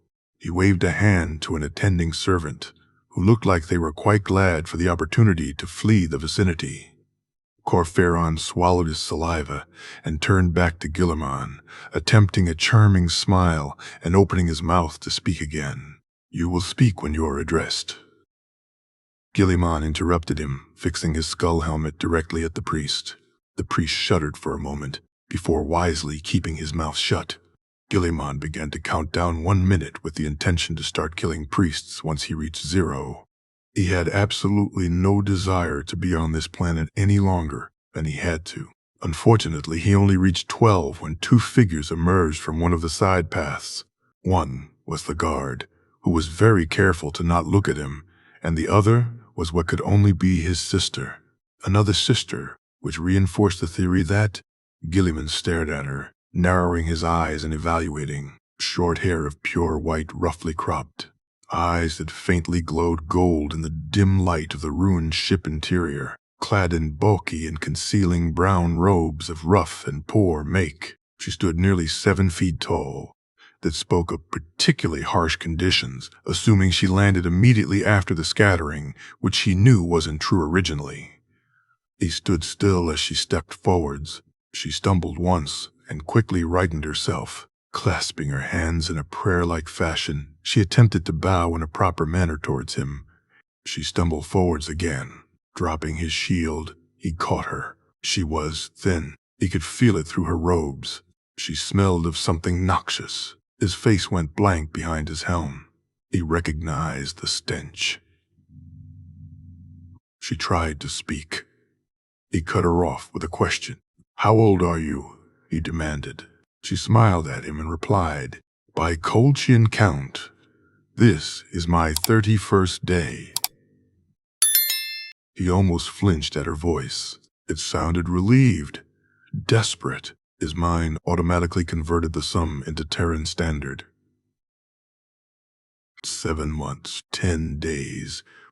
She was nearing 7 feet tall. His sword almost shook as he raised it and let it flare once. The shadows screamed as they fled from it, and the psychic signal alerted the eldar on board Charnok's Pride. A webway gate crashed into existence next to him. He locked gazes with the seers in the back. They recoiled, before one nodded and approached. A squad of soldiers appeared at the edge of the gate, and he nodded at them. Turning his gaze back to his sister, he spoke in a gentle tone. "Go with them. I will follow soon, sister." She shakily rose from his arm and smiled. "Brother," she whispered before falling into the gate. The seer emerged from it, and the gate closed behind them. Guilliman rose to his full height once more, turning his gaze to Cor Ferran, frozen in place by the psychic power of the seer next to him. Guilliman stepped forwards to loom over the priest, before speaking calmly. "There is a safety mechanism in the genes of my siblings. It accelerates our growth in response to a hostile environment." Cor Ferran swallowed, but was unable to move. He attempted to speak. "Then your sister, dear Aurelia, was truly a gifted child. I took 10 years to reach adulthood. She is 7 Terran months old." His rage was buried under a titanic will. "What did you do to my sister?" His voice was carefully calm. The sword of the Emperor burned gold, heating the steel floor of the ship beneath it to dangerous temperatures. He opened his mouth. Guilliman cut him off. "Ryu, seer, rip everything from his mind." The seer promptly obliged. Minutes of screaming ensued. All guards and servants who approached were deterred by the titanic heat of the blade he held. Finally, the priest slumped back in pain and exhaustion, and the seer swayed momentarily. Guilliman reached out a hand, stabilizing them, before commanding, "Don't speak. Show me." The seer hesitated before complying with his demand. Guilliman saw all Cor Ferran had done to his sister, which he now knew the name of, Aurelia. He stood in place for a long moment, processing every scene that flashed before his eyes. Eventually, he spoke, his gaze focused on the priest attempting to stagger up and crawl away. "Seer, return to the ship.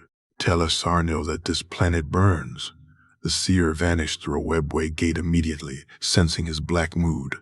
His red gauntlet vibrated with a boundless fury. His hand shook with a rage he could not contain. So he did not. The sword of the Emperor came down before Guilliman.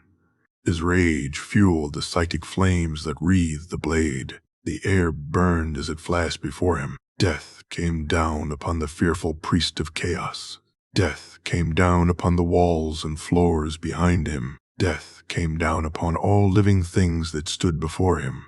A wave of golden fire turned the world before him into ash and slag. A cone stretching hundreds of feet before him was turned into molten metals and fresh glass. Waves of golden wrath turned everything to cinder, material or immaterial. Not even their souls were spared. The first of 10,000 swings of his sword. Guilliman turned his head. His red arm flashed. Another wave of all-consuming flame issued forth, then another. Then another. Then another. Then another. A giant of bone fell from the heavens, crashing into the sands, its scale on par with towers and dragons, not with any living man. Reality shattered around the burning pit, and thousands of white-clad soldiers stepped forth, carrying swords and psychic fires of their own. Guilliman reclaimed the shield of his father. A dreadful calm settled over his mind as the task of extermination ossified. He turned his gaze in the direction of the next city, his sword tugging his arm in that direction. He began to move. The warriors of the Eldar moved with him. The giant of bone began to rumble with ancient poems of war and death. The ships above began to move with dreadful intent, weaving as colossal predators among defenseless prey. The scouring of Colchis had begun.